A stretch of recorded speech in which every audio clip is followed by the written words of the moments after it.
Chosen Links by Boaz.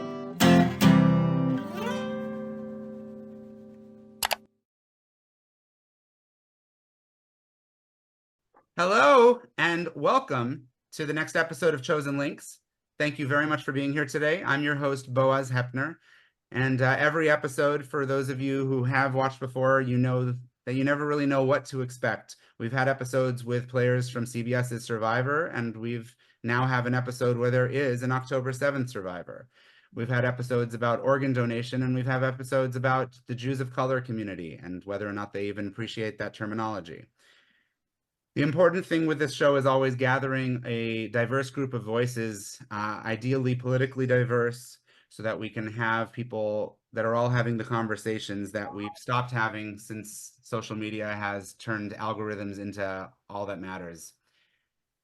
Today, we're going to be having a conversation that is shaped around and begun by me being friends with somebody named Chava Floryn, living here in the Los Angeles community where we live, that she'd decided and been inspired to go to Israel and to film a documentary. She's not a documentarian, but she was inspired to just go out there as a somatic healer, as an author, to go out there and film a documentary about how the hell is that country surviving post-October 7th? And when I say surviving, when she says surviving, we're talking about mentally, spiritually. How are they resilient? And that's what the documentary was called. Now, it is not released to the public. It is going to be, certainly, but it's currently going through film festivals. It's already won in at least one of the festivals. And what we have today is a gathering of people who were involved that will be on the documentary if you watch it, and people who have been given the very, very intimate, I don't know if you'd say the word pleasure for something of this topic, but who've been given the intimate nature of being able to watch the documentary ahead of time, myself included. And as a result, the public watching hasn't been given the opportunity to ask questions because we wanted the questions to come from only people who were involved and who've seen it. So on that note, and because there's always a few people who are short of time before we have this inevitably long conversation, I'm going to start by thanking everyone who's here and giving brief biographies on everybody so we know who we're talking to, and then we're going to get started with each of you. So thank you for being here, and in alphabetical order. First of all, we have Soraya Deen. Soraya M. Deen is an award-winning Muslim feminist lawyer, interfaith advocate, international activist, community organizer, and public speaker.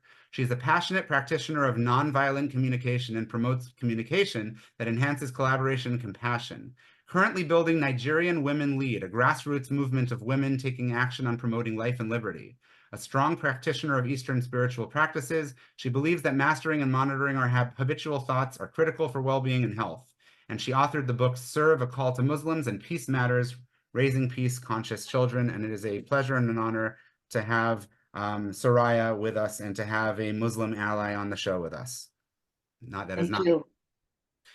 Chava Floryn, the reason that this is happening in the first place. Chava is a filmmaker, author of the best-selling book, Everything's Gonna Be Okay, host of the Nurture Series podcast, a renowned singer-songwriter, and also known for her expertise in leadership and personal development as a somatic healer and transformational strategist. Her book offers a first-person self-help narrative and guides the readers through crises and helps them expand their perspectives.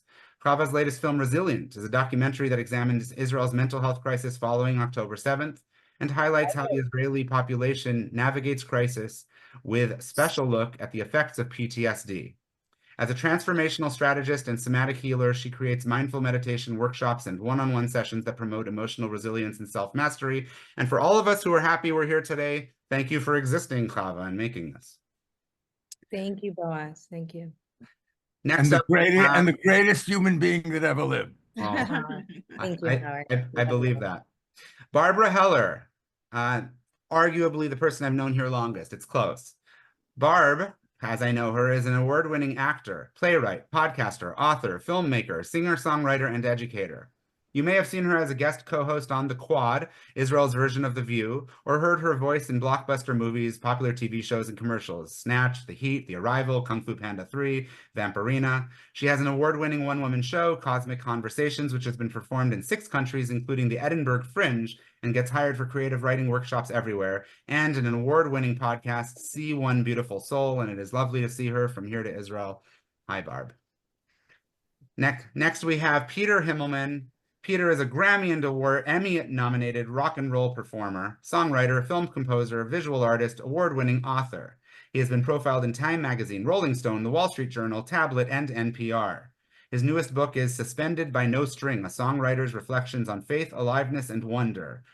And I mean, it's really, really cool to see not only that Peter's over here, who I got to meet through Chava, but I loved right away seeing that Peter is actually interconnected to multiple people on this and that there's that sort of connection. A lot of you, we're going to get to that, but I actually kind of am curious to see who knows. Oh, Peter's the reason for all of this, by the way. It always goes back to Peter, all of it. Well, that's very, very cool. And I love his studio setup. Such a busy fellow. You're so busy, Peter. Next up, we have Maayan Hoffman. Hello, Maayan. Maayan Hoffman is the executive editor and strategist for ILTV News and a correspondent for the Media Line. She's the former deputy CEO of strategy and innovation for the Jerusalem Post. She also served as the company's news editor and senior health analyst. In her roles, she launched the Post's Health and Wellness, Business and Innovation, and Christian World portals. Maayan is also the host of the Hadassah On Call New Frontiers in Medicine podcast. Very cool to see you, Maayan. We've been corresponding now for a while, and it's nice to see you in real time. Got a fair number of people talking from here to Israel, which is why I've gotten used to just doing these episodes in LA time in the mornings so that we can sort of reach everybody. Next up, we have Rabbi YY Jacobson. Rabbi YY, a world-renowned teacher and lecturer. He was one of the oral scribes of the Lubavitcher Rebbe. He speaks about mental health, Judaism, psychology, spirituality, emotional healing, and Hasidus. Rabbi Jacobson was the first rabbi ever to be invited by the Pentagon to deliver the religious keynote to the U.S. military chief of chaplains and to the NSA, the National Security Agency. Pretty cool. That's what I call yichus. So, and I want to also point out that Rabbi YY has an equally world-renowned brother who I know that Chava has a very, very deep-seated, long relationship with both of them. So it's very, very, very nice to get familial representation. Thank you for being here today. Yeah, thank you for being here, YY. Appreciate you always. My honor, my honor. Next up, we have Rona Lalezary. Rona, am I botching your last name or am I saying it correctly? Lalezary. Great. Perfect. I have lots of Persian friends. I usually am good with the names. So, Rona Lalezary is a life transformative coach and positive mindset trainer, dedicated to empowering her clients to take back their power, mindfully channel their energy, and realize they are the creators of their own life experiences. Rona incorporates the law of attraction and the art of manifestation to guide clients in unleashing their greatest superpower, themselves. Rona is the host of the podcast The Divine Download and founder CEO of the nonprofit Mental Health is Real. Israel, get it? It's really great. Love that name. Providing virtual emotional support for Jews and our allies globally. Thanks for being here, Rona. We got to meet up in person sometimes because we're in the same zip code, sort of zone. Thank you for having me. Next up, we have Or Uliel, or Mayor Uliel, often known as Uli. Or is a 34-year-old musician from Sderot, Israel, currently in Tel Aviv there. He comes from a family of musicians that are also the pioneers of the city of Sderot.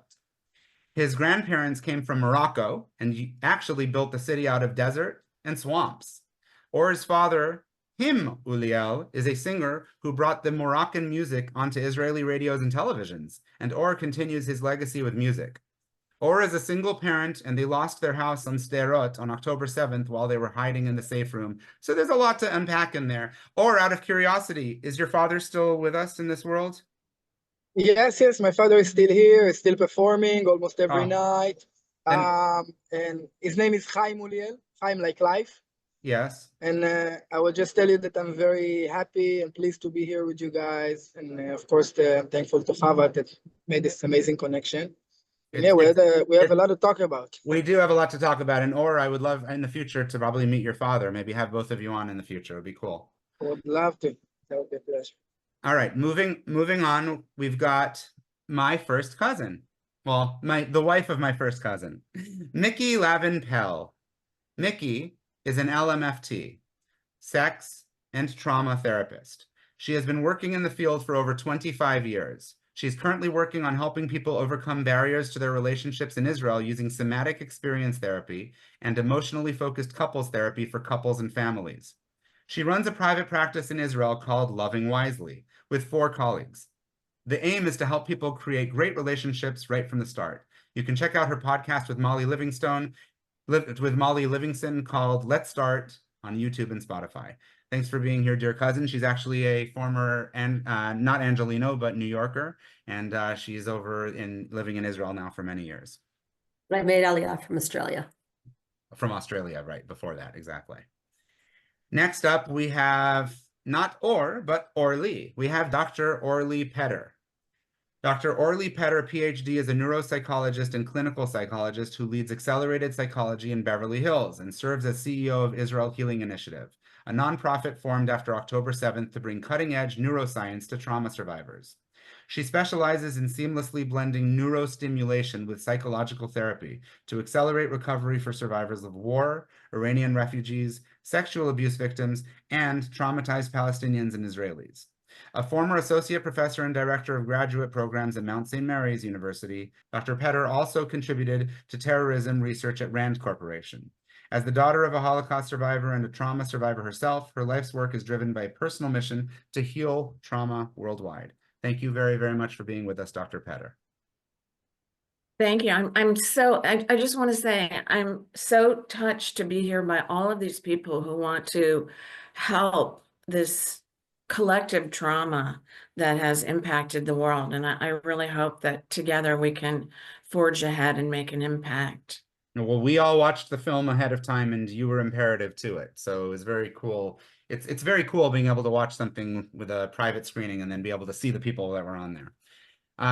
Yourself certainly included. And I wonder if, by the way, quick side note, but you and Rona both are in Los Angeles in crossover similar fields. Were you familiar with each other beforehand? No, that's okay. Well, then I'm glad to make the shidduch then, if nothing else. That's great. I love Nice that. to meet you. People honestly usually leave these episodes more often than not while wanting to connect with each other, whether for one reason or another. So next up, Howard Rosenman. Howard Rosenman, producer of some 44 films and TV shows. Among them, 4 Oscar nominations for Call Me By Your Name, 1 for Best Adapted Screenplay. His documentary, Common Threads, won the Oscar for Best Documentary in 1990. It was just accepted into the National Film Registry for the Library of Congress. Celluloid Closet was nominated for Best Documentary in 1995. He won 2 Peabody Awards. He also produced Father of the Bride, not the Spencer Tracy version. He's not that old. Buffy the Vampire Slayer in 1992, Family Man, which I'm friends with the writer of that. Shout out to David Diamond. Emmy-nominated Brave Miss World for Best Documentary in Paragraph 175. He co-founded Project Angel Food, which just served its 18 millionth meal. Phenomenal, really cool to meet Howard Rosenman. And I'll also mention that he has a wonderful, wonderful younger brother who I'm friends with, and just great to see you here. Next up, we have Gil Troy, and I know that Gil is one of the people that is short on time, so we'll make sure he gets a chance to give us his expertise on the earlier end. Gil Troy is a senior fellow in Zionist thought at the Jewish People Policy Institute and an American presidential historian. His latest books, To Resist the Academic Intifada, Letters to My Students on Defending the Zionist Dream, and The Essential Guide to October 7th and Its Aftermath, were just published. Because, of course, publishing one book since October 7th is not enough, because he's an underachiever. Troy, a distinguished scholar in North American history at McGill University, living in Jerusalem, is an award-winning American presidential historian, a leading Zionist thinker, the author of 8 books on the American presidency, as well as 5 books on Zionism. Gil is a popular teacher and speaker and a regular columnist for the Jerusalem Post. And let me just mention, Gil is awesome. I've been talking to him throughout my Chosen Links work when it was just journalistic and I just had to share everything he was writing, and he's one of those go-to people I read in the Jewish Journal every week. He's always receptive and there. I don't know how he makes himself available to me, but he does. And he's talking to us right before he runs to a Sheva Brachas, which is why he's going to have to go early. So at least it's for a good reason. So Gil, Talk thanks. about resilience, right? The joy, actually the key. Absolutely. Four weddings and a funeral requires resilience for all five of those things. Indeed. Last, It's but actually quite literally our fourth wedding activity this week. We had 3 weddings, and now we're showing brachot. So Congratulations, Gil. our success. Congratulations. so let's let it be 4 weddings and no funerals. Let's make it that sequence. Amen. Last, but certainly not least, unless he considers it least, we've got Tehran Von Ghasri, internationally touring comedian, writer, and host. Tehran tours and headlines around the world. His diverse background adds to his comedy, which is noted as a mixture of Maz Jobrani and Dave Chappelle. He has a regular weekly show at the Laugh Factory in Hollywood, and it is really cool. We have lots of mutual friends like Avi Lieberman, who's been on the show, and it's really cool, and it's going to add hopefully a little bit of a welcome vibe to this, to have Tehran on. Very, very, very much a pleasure to have you.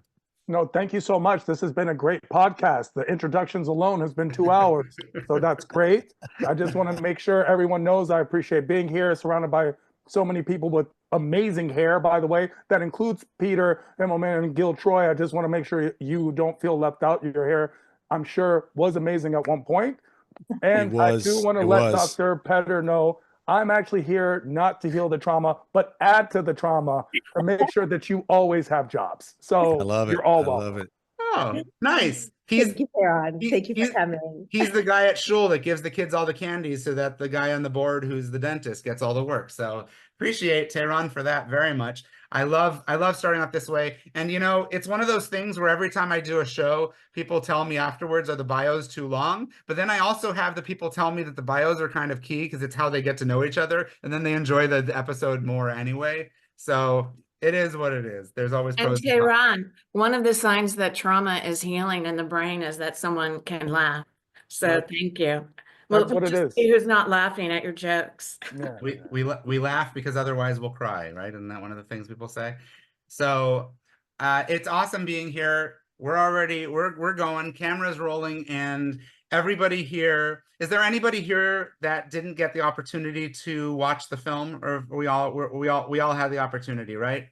So Watched it twice. Yeah, it's a great first date film, just to let you all know, in case you didn't know. Like, if you want to just get in the mood, pop on the film. I spoke to Larry David and Jerry Seinfeld, and they said that when they follow up their next episode, you remember the Seinfeld episode where they watched Schindler's List and made out in the back? They actually said that instead of Rochelle, it's going to be Resilient next time. And if it's rated R, it's rated R. And if I get on SNL with this movie, I have arrived. That's all. That's it. Yes. I tell my kids all the time, I'm like, guys, if you could spend your entire life just making fun of your mother, then I feel like I have done my job. Well, I want to definitely pivot over to Gil soon, because I know that he's got to get to his 4th wedding celebration. But I need to start with the obvious, which is you, Chava. Obviously, we have to start with you. Why did you do this? I mean, everybody who is a Zionist was affected in some way, mentally, if not physically, if not financially, by October 7th and by the anti-Semitism and anti-Zionism that's certainly hasn't been created since then, but has certainly been re-emphasized. But the rest of us didn't run over to Israel and make a documentary. So yeah. What motivated you to do such a thing and actually put it into action? I really consider this experience a total divine download, to be honest, Boaz. I didn't have a plan. I went in blind. Right after October 7th, I started getting calls from different friends whose kids were affected by the war in different capacities, whether they were serving in the army overseas, or they were students overseas, or they were on the front lines helping as mental health, interventioners in some capacity. And a lot of these parents were freaking out and incredibly nervous and concerned. So I started a nonprofit kind of overnight called the Gibor Circle, which is an organization that helps families who live in Los Angeles cope as they're navigating their children being in the middle of a war zone. And we've had up to date over 2 or 3 dozen in-person events, whether it's support groups or it's Hanukkah parties that Or got to come in and perform for. That's how I met Or. It was a very happy accident. And we've done all different kinds of in-person support groups. We even invited, there were a lot of families that actually came to Los Angeles who were victims of the war that were just trying to get out of Israel and have some peace of mind. Some of those families ended up coming through our organization as well. We were setting them up in with other wonderful families here in Los Angeles, giving them refuge, giving them the opportunity to heal. And so I was invited on a mental health mission from one of our therapist who was a volunteer. And he called me on a Thursday, Ilan Javanfard, who's in the movie. And he said, Chava, I'm going on a mental health mission. There's 20 of us. We're going over to Israel. We leave on Wednesday. I'm like, that's less than a week away. He's like, well, there's one spot left and we need a somatic healer and we would like you to come. So Pause. What is a somatic healer? Soma means body. So it's the idea of taking the entire life force ecosystem and really using all the different, not just your body, but your mind, your soul, your entire life force is kind of engaged in an energetic healing experience. So when I work with patients, I'm looking at the full person, not just their story or their narrative or them, going through talk therapy, but also what is it that's happening in the body? How is their nervous system sort of displaying some of the emotions that might be pulsing through, and then using sound and light touch and Reiki and different modalities. I bring the patient down and calm their nervous system using deep breath work. We're able to recalibrate, and people have profound experiences from releasing energies that are just penting up to, completely recalibrating their whole nervous system. So would the Chinese concept of Reiki be a form of somatic healing? Yeah, definitely. Yeah, Soma means body. So you're engaging the body alongside the breath, alongside the narrative in a full holistic approach to helping people recalibrate. Okay. So continue then. What happened when you went to Israel as a somatic healer? So I went on a mental health mission, and about 24 hours before, I had this thought that I'm going to see a lot of stories. And honestly, I had this download probably 10 years ago when I was working on another series for Nationwide Productions called The Search, where I was working with one of our DPs who actually was on this film for us. His name is Danny Knust. And I used to say to him all the time, Danny, I'm going to end up in Israel. I'm going to make a documentary there. I don't know what it's going to be about. And he says, Chava, I believe you. And so for the last 10 years, every time I go to Israel, I film, and I have so much footage. So I just had this feeling for the last 10 years that I would be there filming something. I just didn't know what. And 24 hours before, I just thought to myself, I think I'm going to see incredible stories about how resilient the population is. I called the movie Resilient the morning that I left, not knowing what I was going to find or what stories I was going to find. Within 24 hours, I had the first part of the film funded and a crew waiting for me in Israel.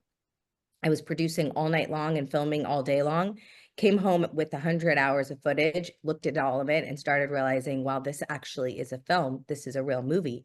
I actually think I have something here.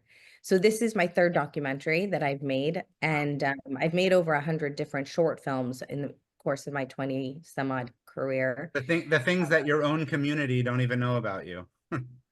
Yeah. Amazing. So so this is not, I really didn't know what I was going to find. It took a lot of different iterations. I think it became what it is now after meeting with Howard. And Howard definitely helped us to shape the narrative in a way that is what you see on the screen today. He gave me such incredible feedback. He saw what it was when I first started with the edits, and what it became is like a completely different version of that, which I'm so grateful. He gave me probably 6 pages of notes, and I applied all of them. So he's a brilliant creative, and I couldn't have done this without him by my side really throughout the whole thing. That's how we got the most incredible human being, Dr. Orli Peter, to come on board.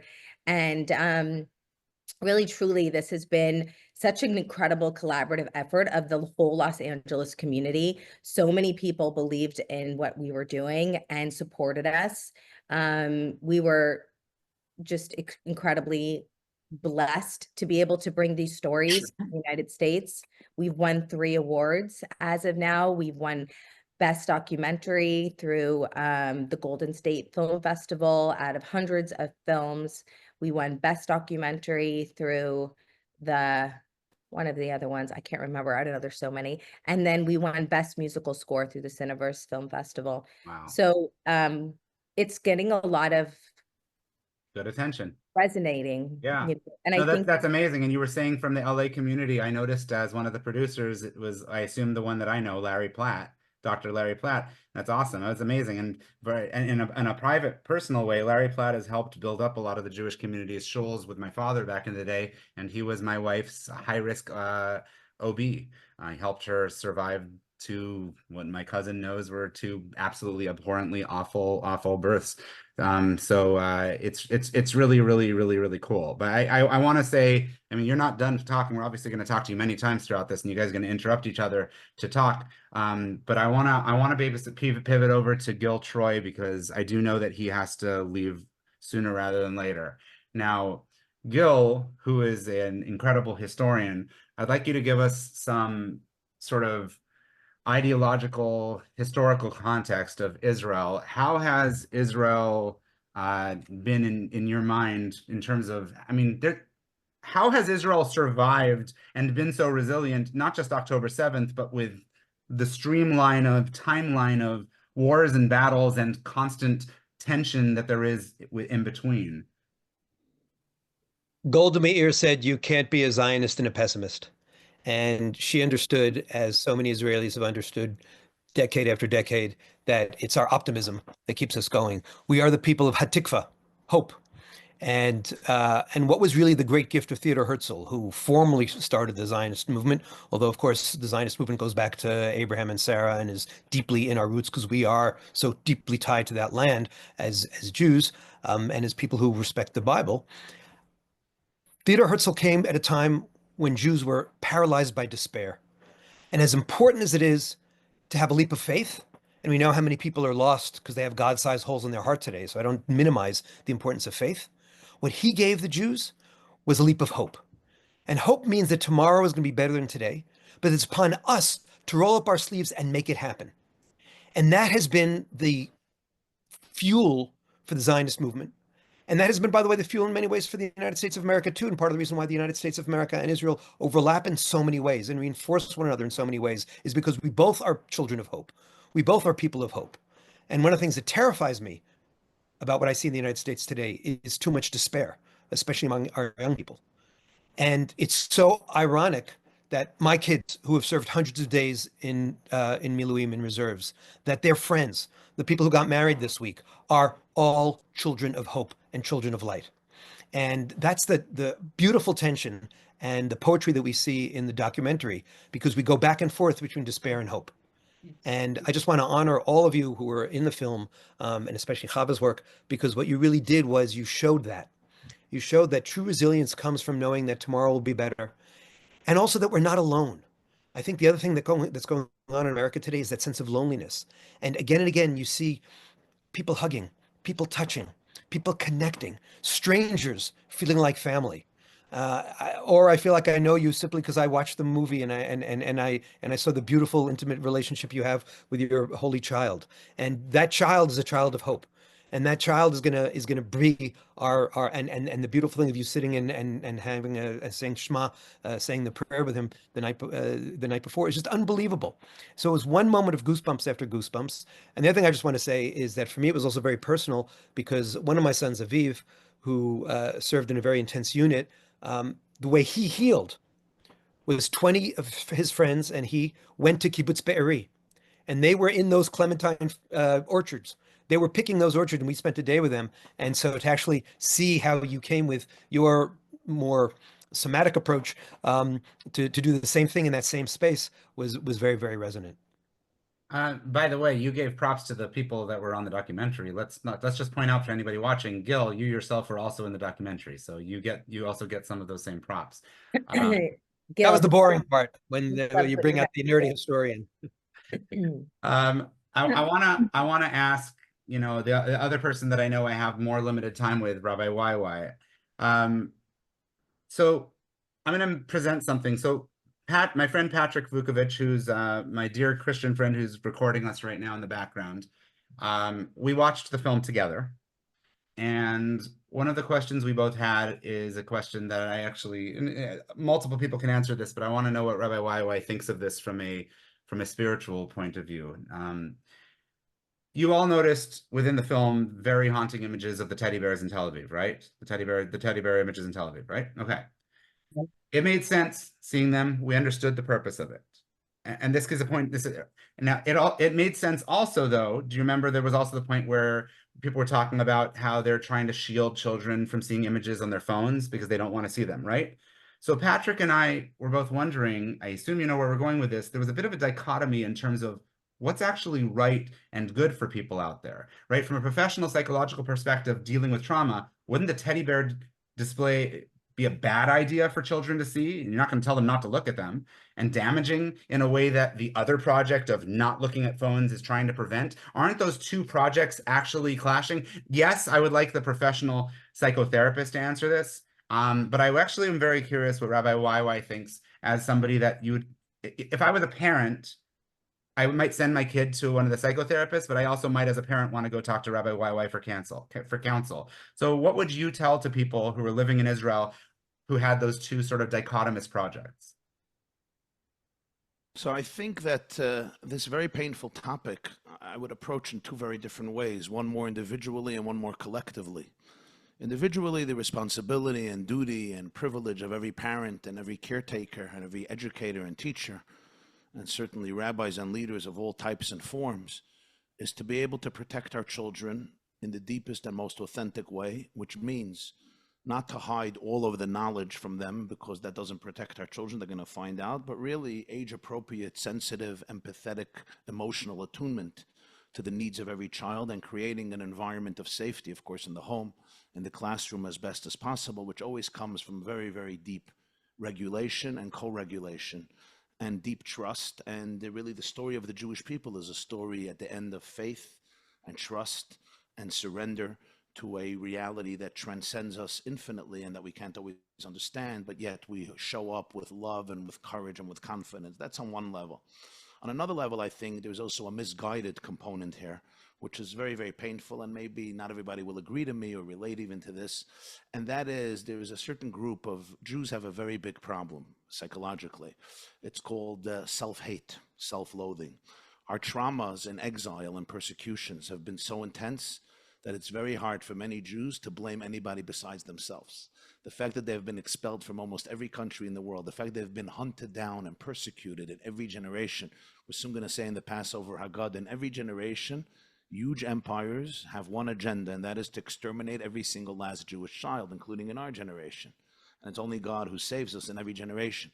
If you're not really steeped in Jewish tradition and education, you start blaming yourself. We start saying, what are we doing wrong? And the idea of the teddy bears, I think, on some level was a misguided attempt to create a consciousness in Israel of urgency to bring back the hostages, as though anybody in Israel had any issue with that. The pressure was directed in the wrong place.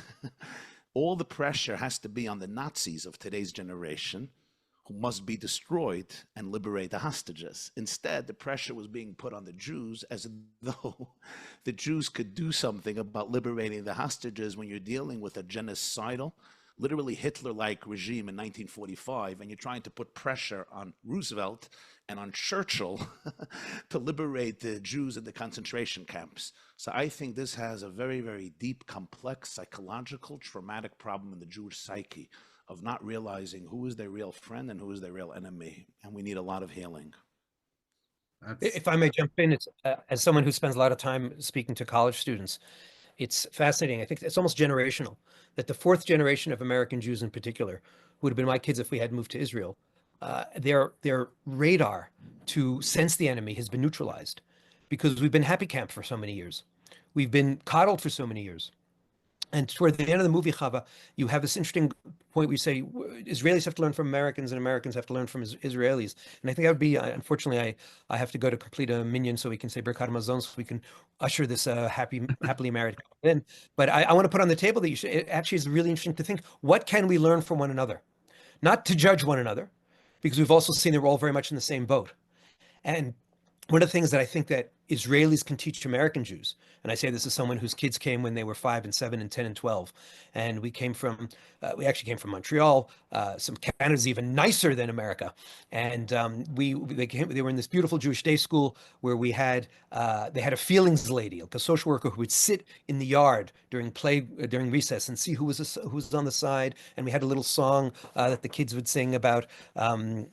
Take a deep breath, count to 5, then you'll feel all good inside, and because you might be a volcano and going to blow your top.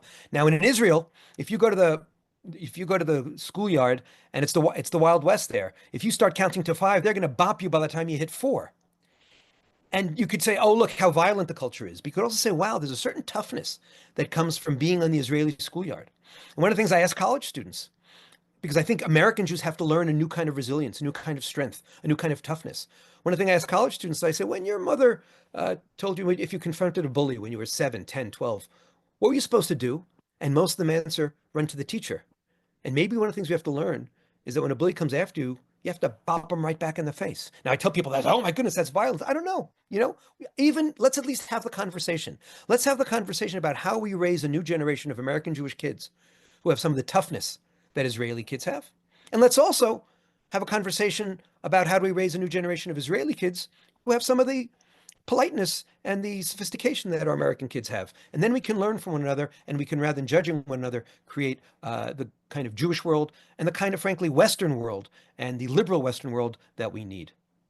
I was thinking something that Gil, that you reminded me of in terms of this toughness. I grew up in Minneapolis, so when I came to New York, you're nice too.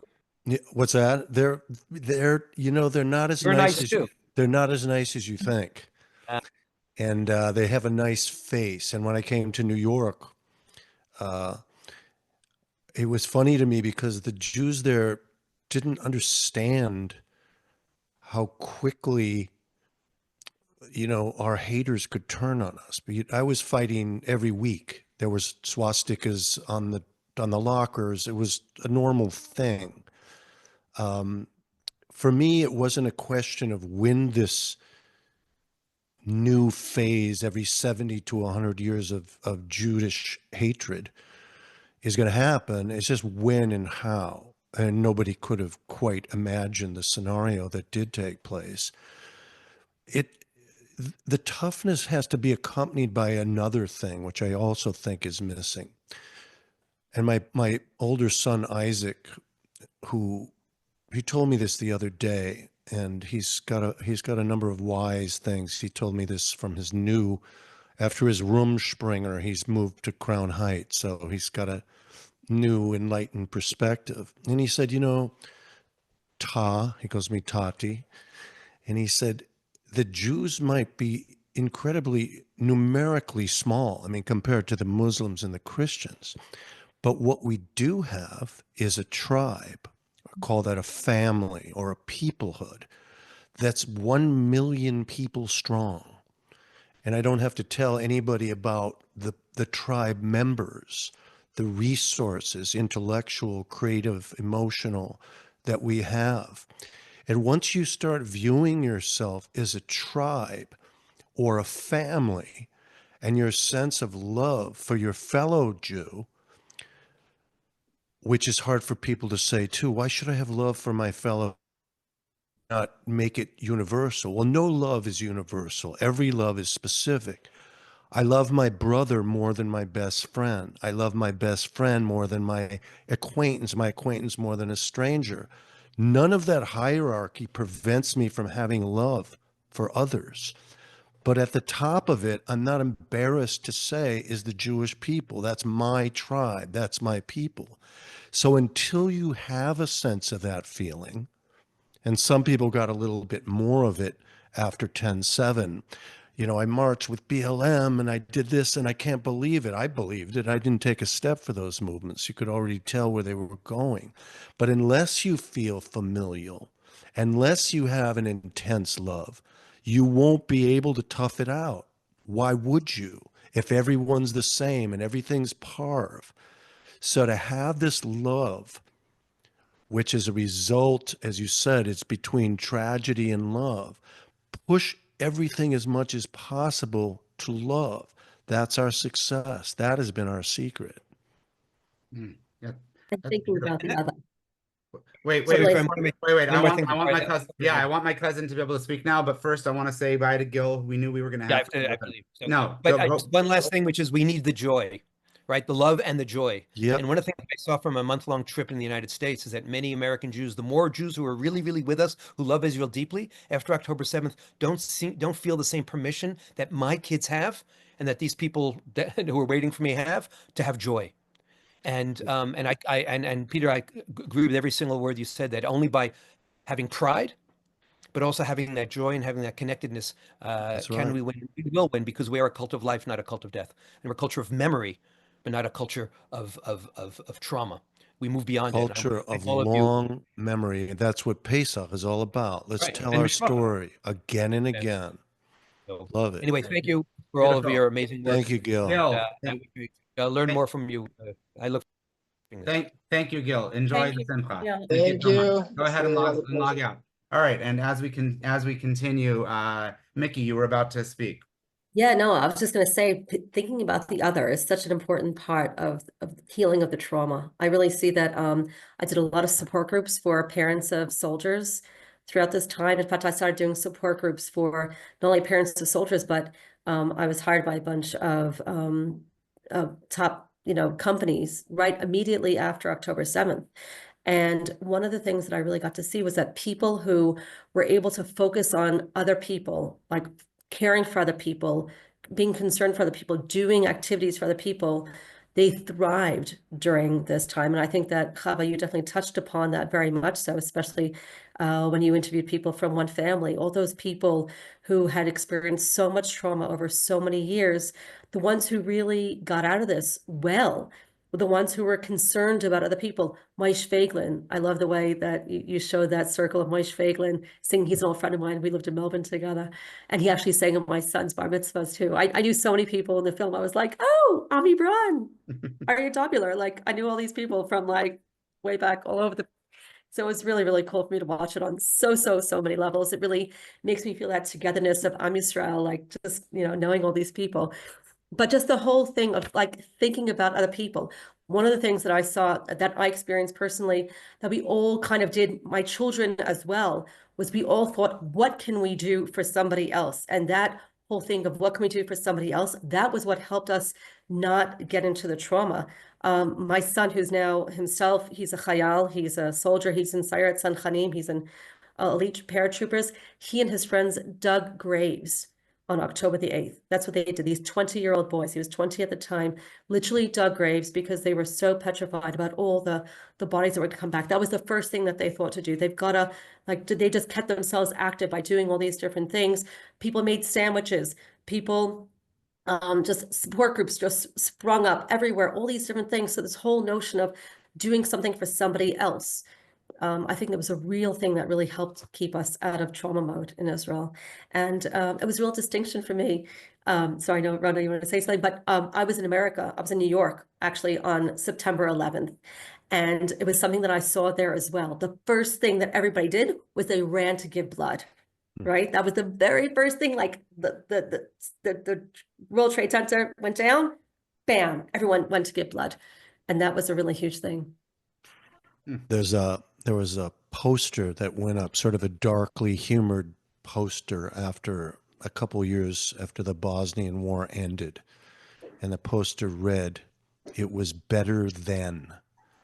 And what that meant was, I mean, you already know what that meant. Not that it was better to be sniped at on the street, but it was better when everybody was helping each other and everybody was expressing love. And now that time had gone by and we become inured to our safety, we stopped doing that. And it was a very, poignant thing to hear about and to read. Yeah, I'm not sure what you mean by the word love.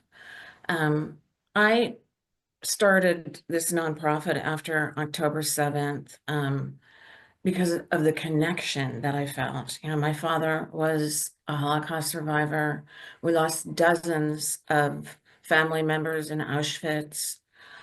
I've been a trauma specialist for over 30 years. I've known trauma a lot. I didn't have a nonprofit then. I was helping people all over the country with various types of trauma. But after October 7th, it didn't take more than a few days for me to spring into action and get a consortium of neurologists, neuropsychologists, Army researchers, everybody together to use what we could to help, the knowledge that we had to help. It wasn't because of love. For me, I'm not sure how Yeah, you well, what define the was word what was love. the what was It the was a motivation? connection. I was there. It was as if it was happening Well, to that me. isn't that intense empathy another way or another, I facet of think that I love, can. or almost synonymous with love? Again, it depends what you mean by those words. That's why I'm saying what you mean. I mean, in the brain, there's two different networks for empathy. There's an emotional empathy that most people speak about when they use the word empathy. And that's a dangerous thing to have motivate you for various reasons, because it is a tribal emotion. Like when I spring into action, it's not just because of my tribe. I've helped and am helping many ex-Muslims, many people who are in pain. I've helped Palestinians as well. I've gone into Palestinian refugee camps and helped there. It's not that I love, it's that I feel a connection to people. It's a kind of, it's a connection. It's an overwhelming connection. It's an identity that extends beyond me. I think that that's what I was trying to explain with the hierarchy and the singularity of love, the particularity of love. I was in a discussion with somebody, she was a very well-known actress, not Jewish, right after 10/7. And she was telling me, I love all people. And she wanted to sensitize me as though she needed to sensitize me to the plight of other people, which is not necessary for me.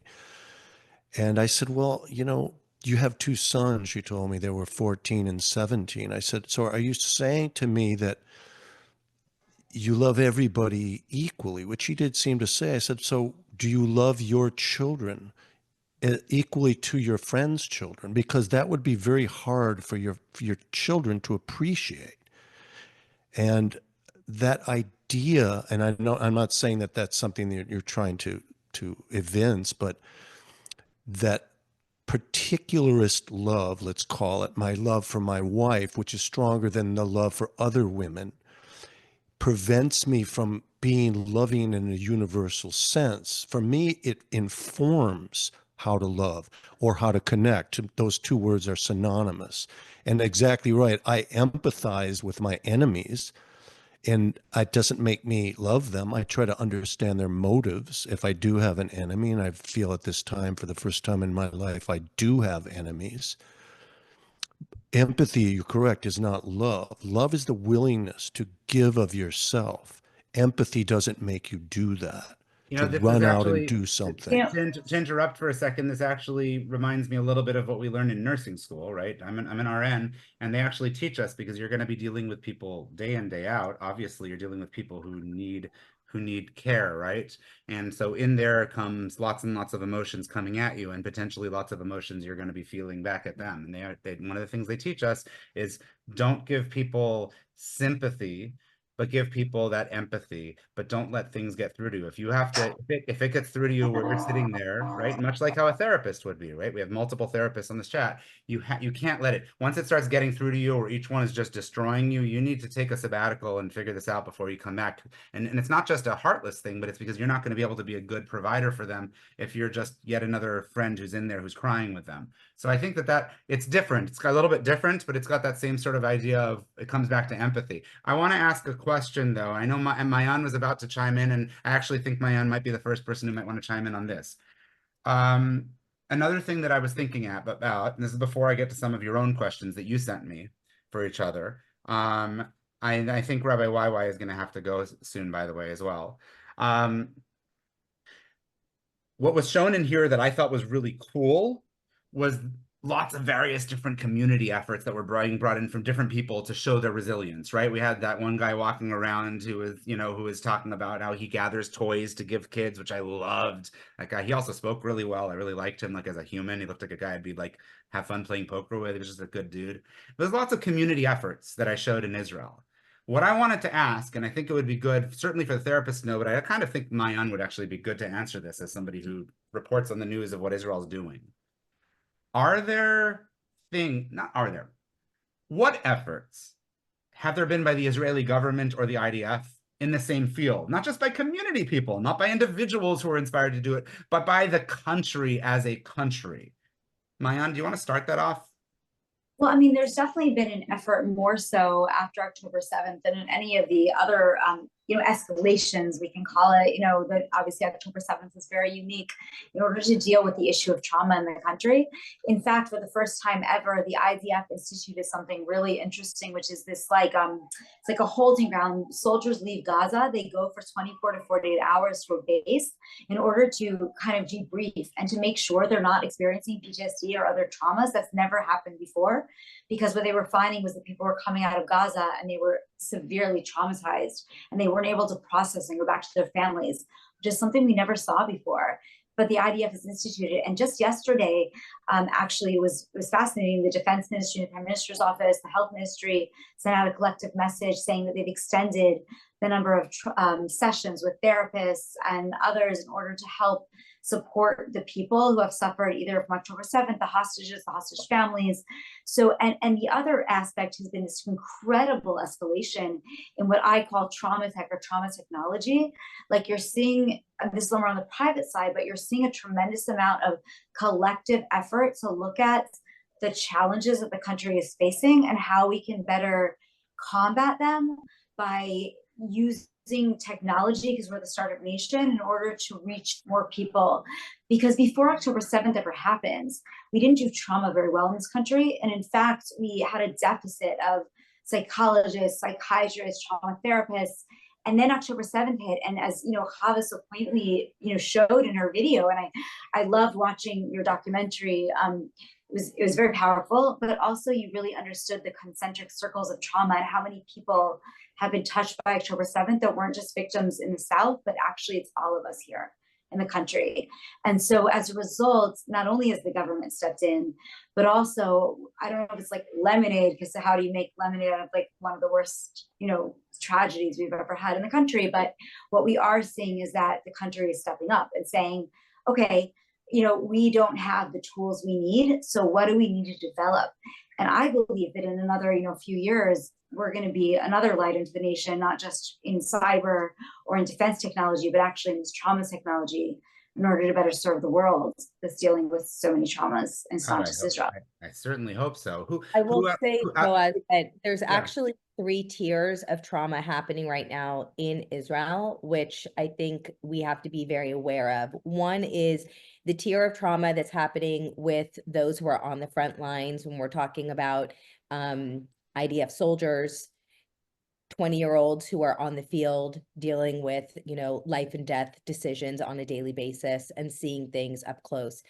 Then we're dealing with those who have been affected by the ongoing sirens, running to the mamad in the middle of the night, children who are constantly having panic attacks in the middle of the night.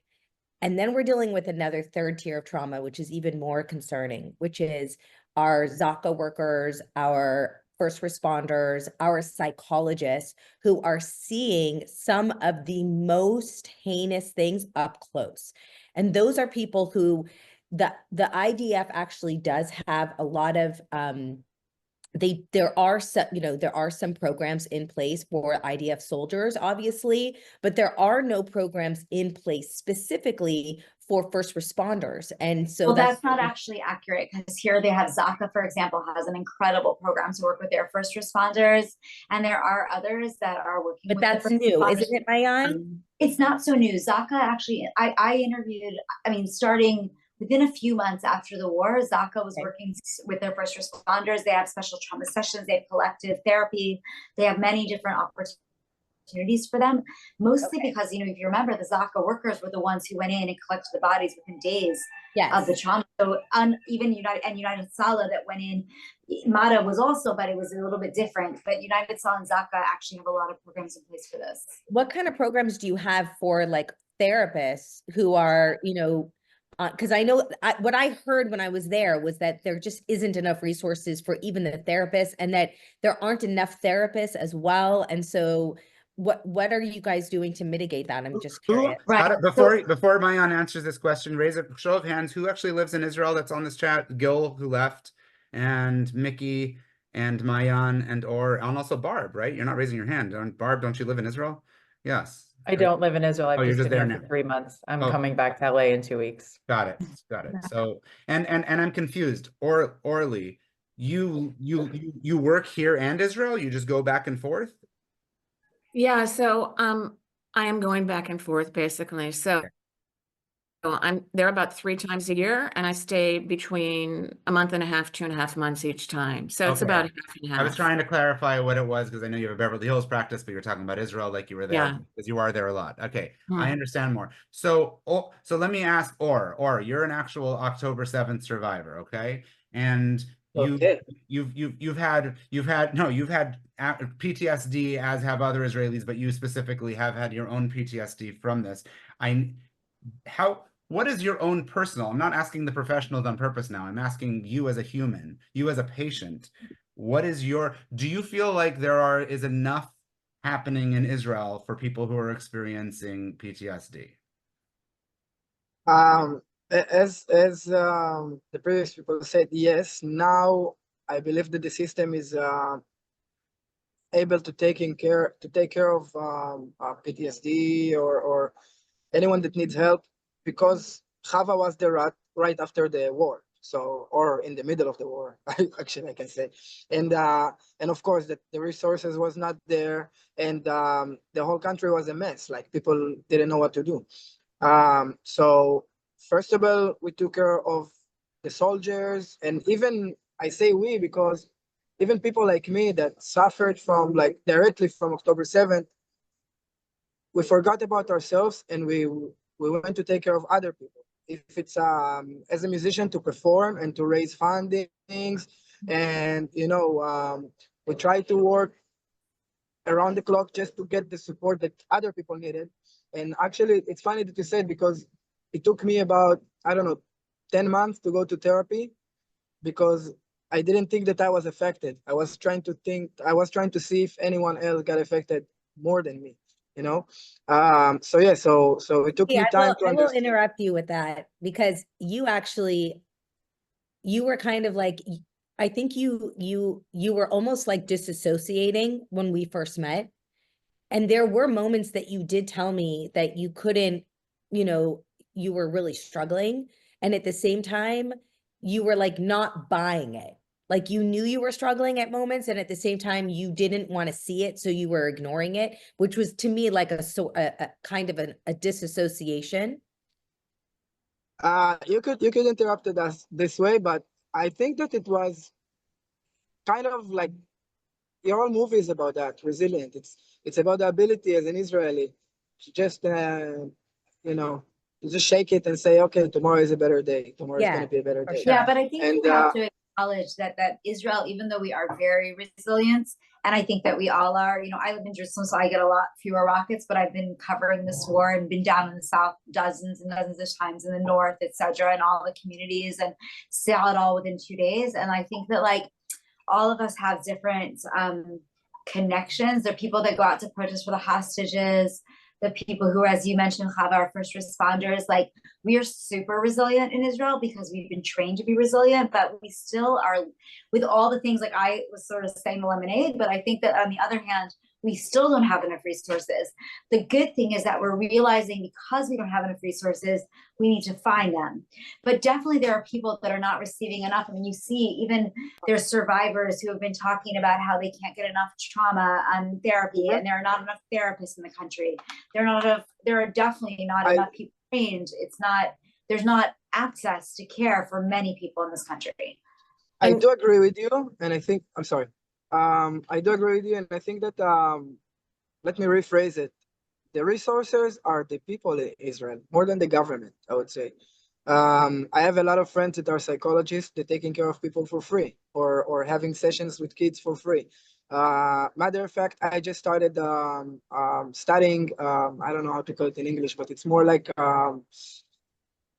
dog training for people with PTSD. So we can attach a dog to people that, or to kids more likely, that have problems with connecting to any human beings or any animals, or even finding themselves in this world after the war, because a lot of people are displaced mentally and emotionally, not necessarily from their house. So yeah. Right. Or I'll make you a deal, okay?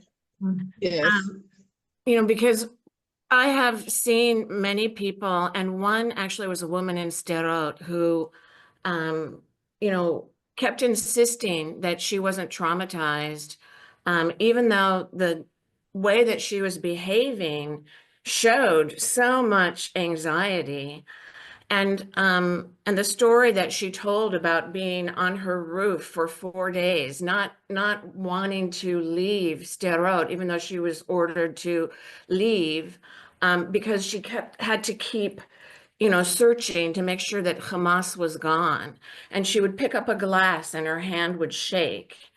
But she kept insisting she wasn't traumatized. And one of the things that we do is, and what I did for her, is we look at the brain functioning. So we did some neural imaging on her, and she was traumatized, but she was able, some of her networks were functioning well, but the decision-making networks that can go awry when you're traumatized, or the ability to emotionally regulate, which can be wobbly. Sometimes it can be okay, but it can wobble off. There's a fragmentation of that emotional regulation network. Those things were down. And so, when we say resilience is a big word, but there can be some parts of us that are able to move forward and others that are still really lacking due to the trauma. And I'll make a deal with you. When I go to Israel, which is going to be in a couple of months again, and I'm going to be there for many, many months, I will, if you want, look at your brain and we can come back. Actually, I wanted to tell you that I would love you to hook me up with a brain screening. Orli, I imagine. Orli, I would love to imagine. do it. And I I'm sorry. imagine Yeah. every Israeli you throw into an MRI scanner is going to have those kinds of Well, PTSD. but it's interesting because that's not really true though by clinical research, right? Because they say that like in a population around, 20% actually experience like long-term trauma. So even people that were at Nova and otherwise, like many of them have managed to come and jump back from their lives, even though there is an imprint, but it's not necessarily impacting their day-to-day anymore. They've been able to move on. But when you think about even at 20%, that's a huge number, and so when you think about a population like ours, there's still a tremendous amount of people who are experiencing trauma, even if the majority, thank God, were able to, continue. Yeah, no, that's a good here too. I do want to just jump in because this is definitely in my realm. When I started my nonprofit Mental Health Israel a year ago, we did so in response to ensuring there's enough support in Israel for not just the therapists, but those who need therapy. And we created a platform that has about 300 plus international Jewish and our ally therapists and healers that plug into a virtual platform to offer the services globally to those in need. And so what we're realizing is, as you know, and more than half of them are in Israel and are Hebrew speaking or from Israel and are very connected in the culture, because I know the culture piece is so important.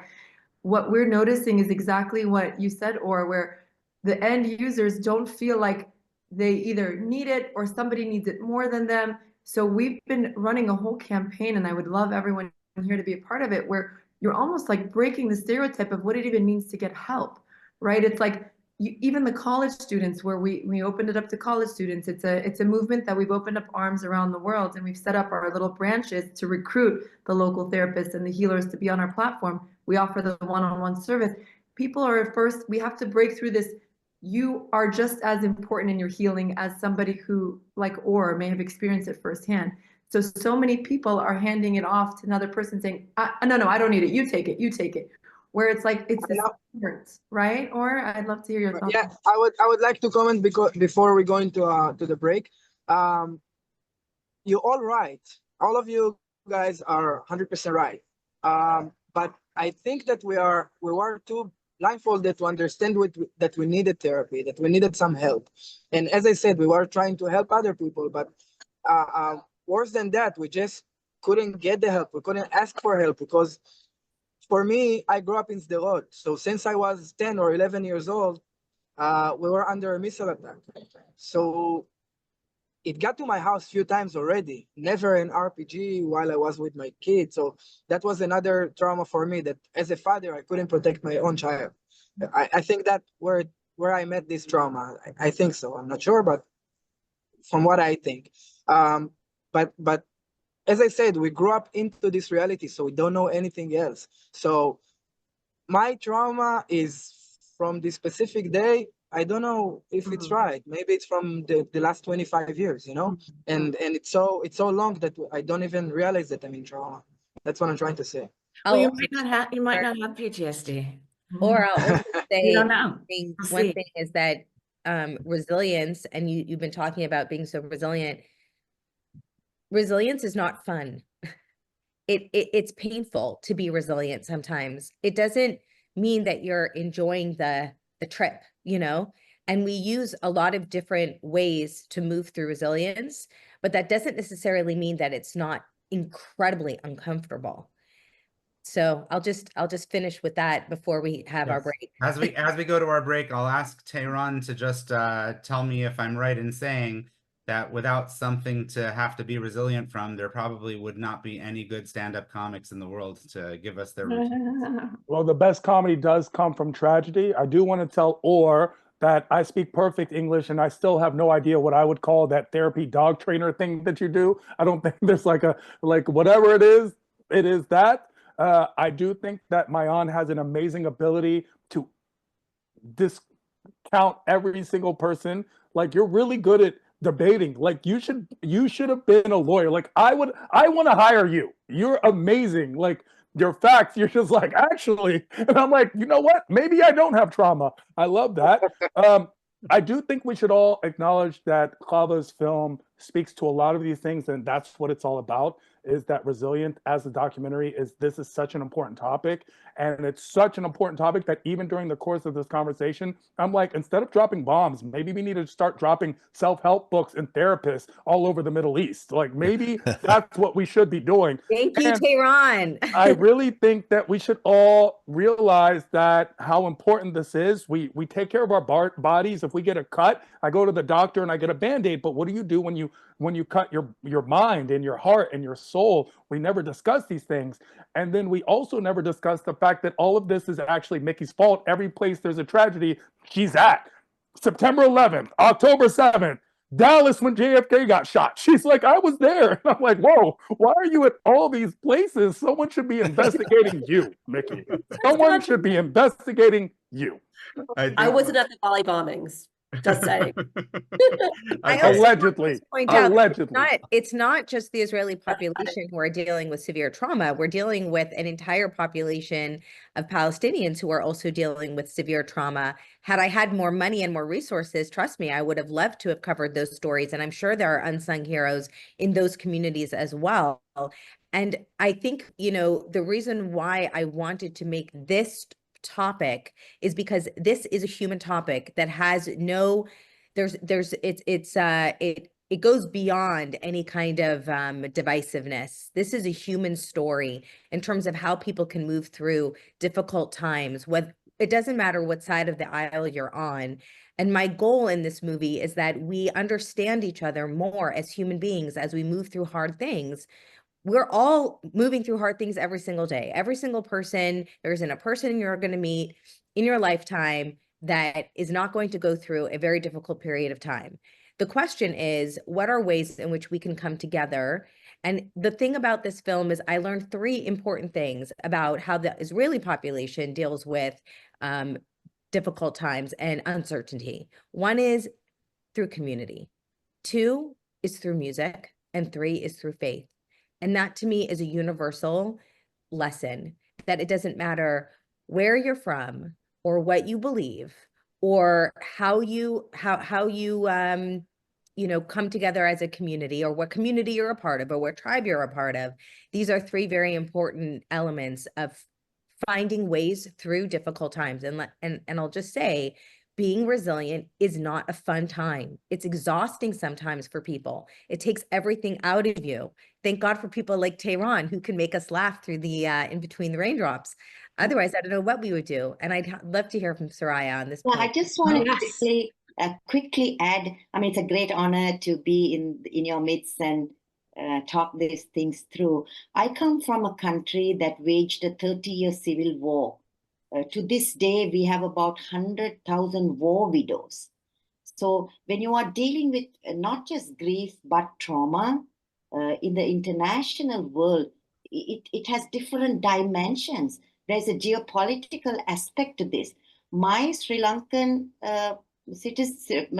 women, they never had any access to any of what you are having in Israel.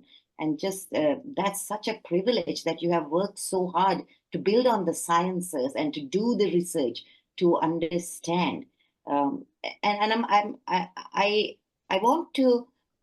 come to this discussion from the space of being a Sri Lankan, being a Muslim, being a Buddhist.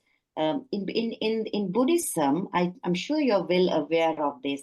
You study the four concepts of dukkha, means sorrow. The Buddha says there is going to be sorrow in your life, you know. Nobody gets the free pass, life is going to be hunky-dory. Then he gave the four noble truths, how to handle that sorrow. So it's not that we are dwelling in that sense of, oh, something is going to happen and I'm going to be so miserable, sorrowful. No, we have joy, but we work towards that in a very systematic way. The first thing is to recognize sorrow exists, you know.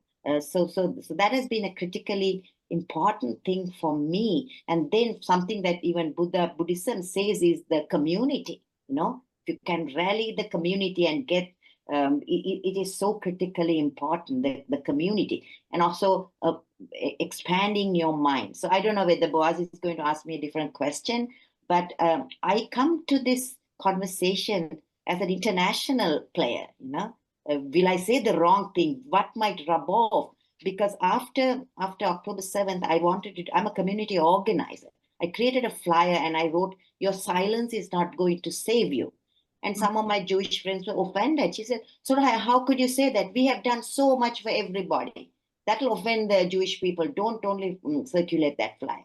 And I understood. I'm not, because in Los Angeles, where I live, every nook and corner, the Jewish people, the American Jewry has built something, created something, given back something. And I also heard someone say, we need American students must learn a new kind of toughness. That's the space I want to address if there is time. Thank you. Okay, well, Can I add something? Okay, go ahead, Or, but then I want to, you know, part of the pain that we're talking about and dealing with is actually urinary pain. So I think some people here are suffering from it. One thing that I think you guys forgot, and Peter was talking about it, all this love or support that we give each other, or even not non-Jews, we grow up with the Bible, and the Bible says, "Ve'ahavta l'reacha kamocha." It doesn't mean to love your I don't know, other people as your wife, Recha is your friend or your mate. So just love everyone like you love yourself. And we really grew up by that. So I think that's what makes us united and support each other while we need support. Amen. Amen. On that note, since people have requested it understandably, let's take a break. When we come back, I'd like to hear from the very politely in the wings, Barb and Howard, who haven't spoken yet. And let's go for about 3 minutes and we'll resume. Welcome back.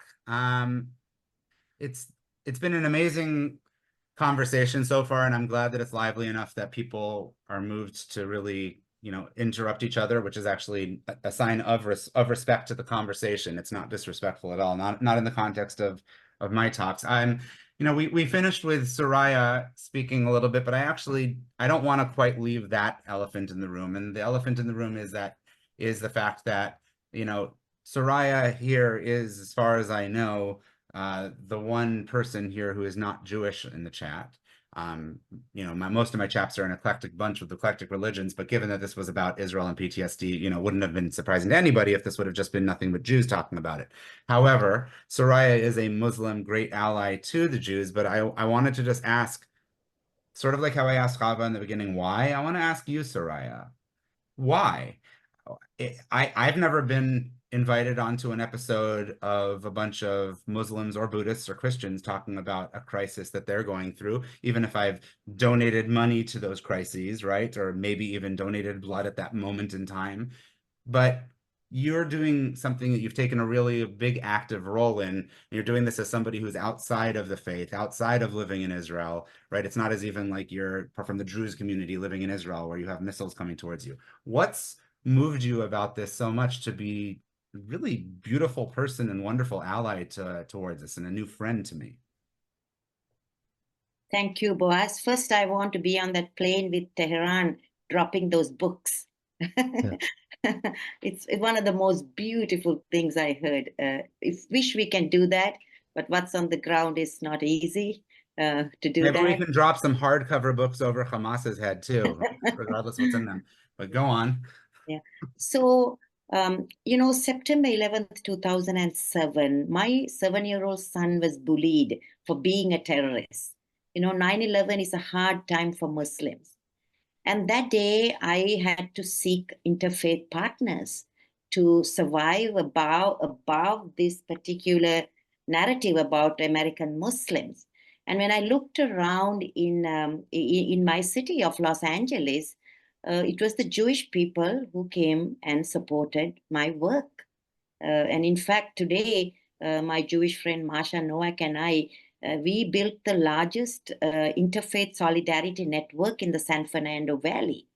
So that happened. There's so many dots to connect. And when Paul Kessler was murdered in Thousand Oaks, about half an hour from where I lived, I reached to the Muslim world and I said, please, we have to condemn this. So breaking all communal contracts and so much to say the Muslims were very silent. There is today lethal hostility, and silence. And we don't want that to happen so what informs me is about 10 years ago, I was one of the Muslim leaders who visited Israel. We were on the MLI, Muslim Leadership Initiative by Shalom Hartman Institute. And we went with all these questions. Why are you doing this to the Palestinians? You're wrong. Why and why and why? And then we saw things that opened our eyes and our ears and our mind to some other truths that were not spoken sufficiently. And when we saw signs where it said calling for martyrdom in West Bank, those things really disturbed us, And then October 7th was a catalyst. It not only did Hamas desecrate humanity, it desecrated Islam. And when they started using the term Al-Aqsa flood, that was a warning. We knew they were going to use women and children as shields, because flood means water, blood, water just flowing. So in extremist language, flood means let's sacrifice the last available person, and that could be the women and children in this war. And they used Al-Aqsa, which is a holy site.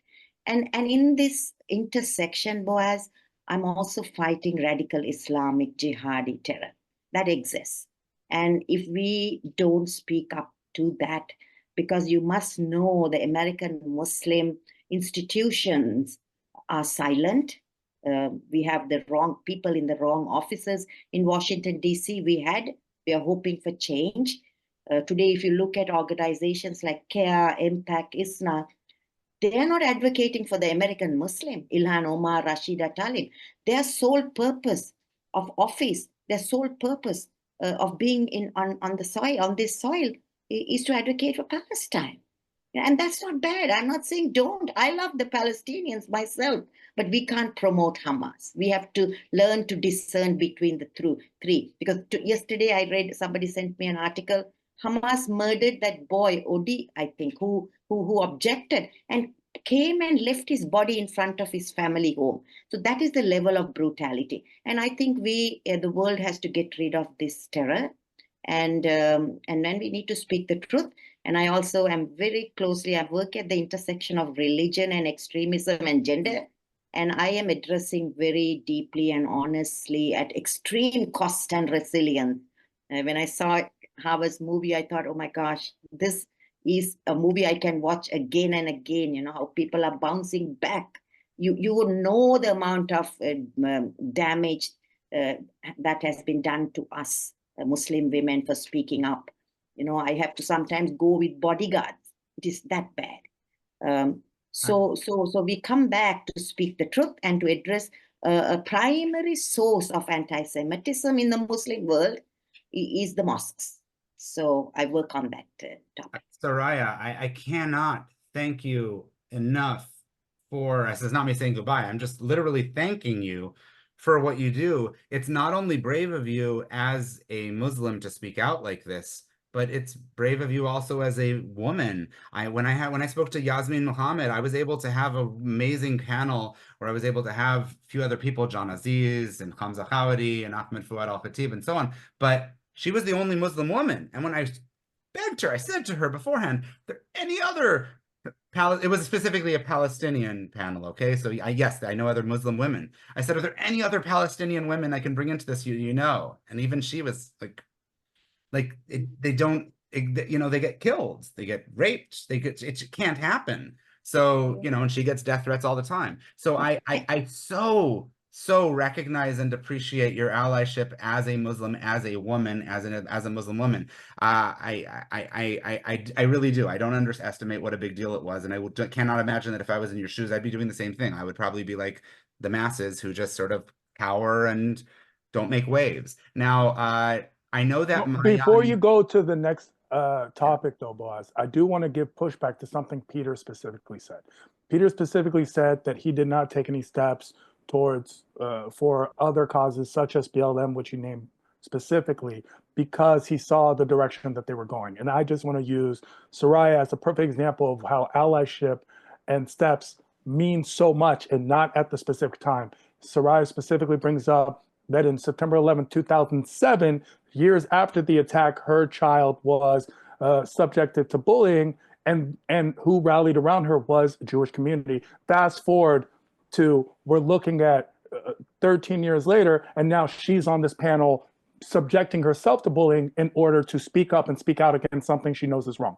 This is how allyship works. It doesn't just happen when something happens. So when I hear that, I'm reminded of the fact that there has been a disconnect between the Jewish and the Black communities for over 60 years. People love bringing up Rabbi Prince and speaking at the I Have a Dream speech 62 years ago. But what has happened since? What has happened since is a huge diversion and disconnection between two communities that should be standing together. And because of that disassociation, now there's a lack of understanding, empathy, and sympathy from both groups of people in relations to each other because of that diversion. Any good friendship, any good relationship needs upkeep. It doesn't just happen when something happens. It happens on a daily, weekly, monthly, yearly basis where you keep in touch, you get that relationship going and that interaction.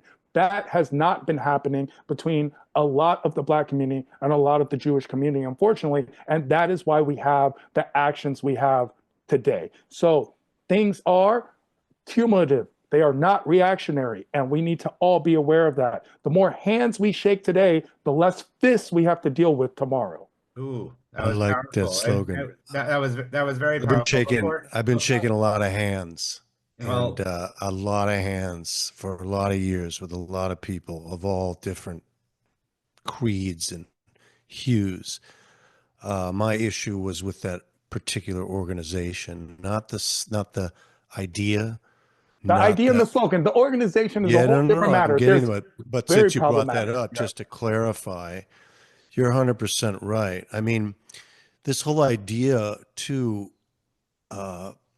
resilience, the pain, the struggle, the joy that people have, this isn't a Jewish thing. This is a universal thing.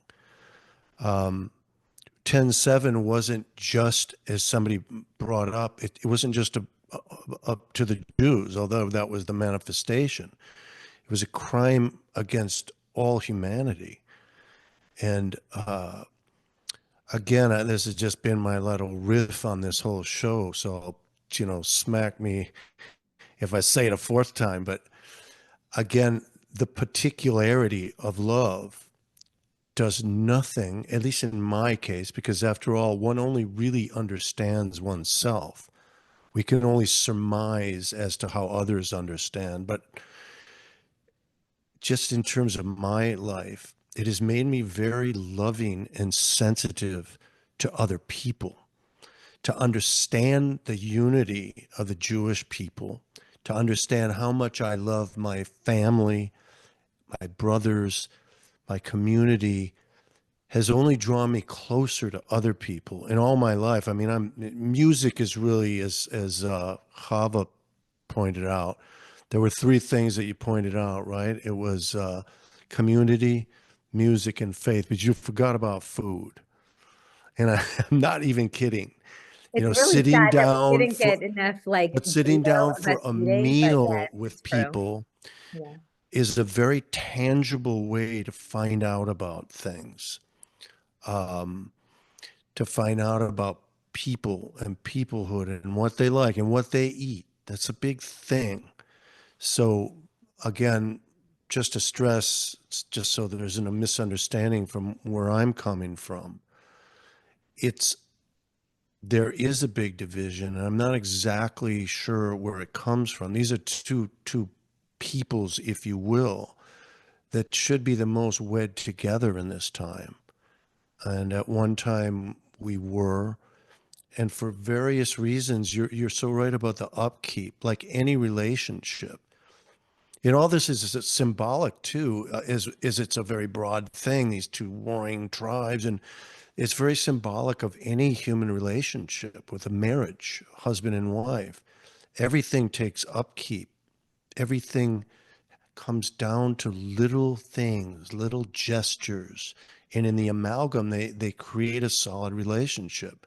So if you haven't been there, you haven't been calling a friend and embracing that friend, no matter what, who or she belongs to, you're doing yourself a disservice, but you're actually doing a sort of a universal disservice. Peter, I'm going to interrupt you Okay, because yeah. I know that Maayan is the next one that has to go because of another engagement late at night in Israel. But so Maayan, do you have any final words? I'm actually particularly interested in your take of somebody like Soraya doing that and how much you see of that happening in Israel, where there is a large Muslim population outside of even the Palestinian community. 100%. And I actually, Soraya, it's like amazing to hear you. I'll tell you that just yesterday I interviewed a woman from Turkey who's learning here in Israel, a non-Jewish woman who's studying in the country, and she spoke a lot about that she's really been ostracized. She can't go back to Turkey right now because she could be arrested, and it's really, really difficult. And she's separated from her family, but she really came here to be able to see the other side of the story and to connect. I also think it's very important to recognize the incredible unity that has happened inside Israel since October 7th. If you go back a few years before to 2021, you think about the riots in the mixed cities, and you think about what happened in the war, and you don't see any of that since October 7th. And I feel closer to my Arab Israeli friends than I ever have, because we all unified as a country. as a result of October 7th. And I think it's amazing. And it's a lot, it was part of it was that the government, not the government, because I'm not going to give comments, but not the government, but the mayors and the communities said, no, everybody goes back to work, everybody works together. And I've interviewed many people from the Arab Israeli community who have talked about how they felt a solidarity after October 7th, because it was an attack on our country. It wasn't just an attack on Jews. There were Bedouin, there were Muslims, there were many people who were hostages who were taken. The other thing I want to say before I sign off, and I do have to get off, is that we have to make a differentiation though between these love and the small hits and the kumbaya. And I'm sorry, because Tehran is like, I'm a lawyer and I don't want to be negative, but I have to just say that there's a difference between extremism and between people that need to connect. And you have to, like, I always use this analogy about what I call, there's a Hebrew saying in Torah called tinok shishba, somebody who doesn't know, so they make sins because they don't know, because they were never taught. So I feel very, very bad for the Gazan people, because they have been since 2007 under the rule of Hamas. And you have to understand that when someone is raised under the rule of Hamas, they don't know any different. They fear for their lives. They can't go against it. There's no connection. So even when you see these protests, they're really protesting that there's hell on earth that they're living under because of the results of the war. But they need a re-education. And we can't talk to terrorists and people, children, women, it doesn't matter who were raised for this many years, 18 years under terrorists, do not know differently and are afraid to speak out. The fact that we're even seeing any protests is like unbelievable. So I just want to differentiate between the two, because I think it's very important to recognize that we do have to see who our enemies are. And resilience is also being able to understand that we can learn to work together, and God willing, we'll have peace and all of these things. And at the same time, being able to recognize that you have to take action when it's necessary in order to be strong, because you can't have terrorists living on your border and risk another October 7th, God forbid, in another 5 years. With that, I'm so sorry, because Soraya, I'm totally blown away by you, and I want to connect with you after the podcast and the others of you. And it's such a privilege to be on here. Unfortunately, I do have to get off, and I'm already getting messages how late. So thank you all so much for letting me Thank you be a very part of much. it. Thank you very much. I can always connect you with each other very easily, and you'll all be on again with other topics. Thank you. I'd love to. Thank you so much. Bye. Now I want to actually pivot over to my oldest friend here, Barb. Barb is actually doesn't live in Israel. She confused me for a moment. I didn't know if she made Aliyah and I missed it, but she didn't make Aliyah. I missed it. She's there for a nice few months, but she actually has been suffering through not feeling well, to say the least. And while we're doing this, but I do want to get some idea from you, Barb. You're there as a visitor, but you're there still in the aftermath of everything that's happened. Is this your first trip to Israel since October 7th? Or no, I was here on tour with my show over the summer. Okay, so you've been there twice, and for not just even a quick visit. What's your feeling as somebody who is visiting the country, who's there right now? How does it seem now? How does it seem now, and how does it seem now compared to when you were there the previous time and with your tour? Are you getting a sense that people are, getting stronger, getting better therapy, being able to cope with things? Or are you still seeing a lot of fractures all over the place internally? It's a good question. First of all, I just want to say, Chava, it was so great to see your film finally. I watched the whole thing in its entirety this week, and it's so amazing after sitting on the couch with you and hearing about the pieces and seeing little snippets, and it's like, wow. So I'm so happy, and I love the sound, and it's so easy to listen to, and it's beautiful. So I just want to congratulate you for that. I was moved, because Chava and I are close friends, to think about people's mental health over the summer. And so it was sort of a backdrop subconsciously because of the work that she does. And I didn't notice it so much then, because I was here during the 3 weeks of mourning in the summer, and my father had just passed away. So I was literally in mourning, and coming in to bereave his death, but also my show, which Chava actually was a guest speaker on the panel after my show over a year and a half ago in LA. My show's about mental health and how a 5-minute conversation can save a life.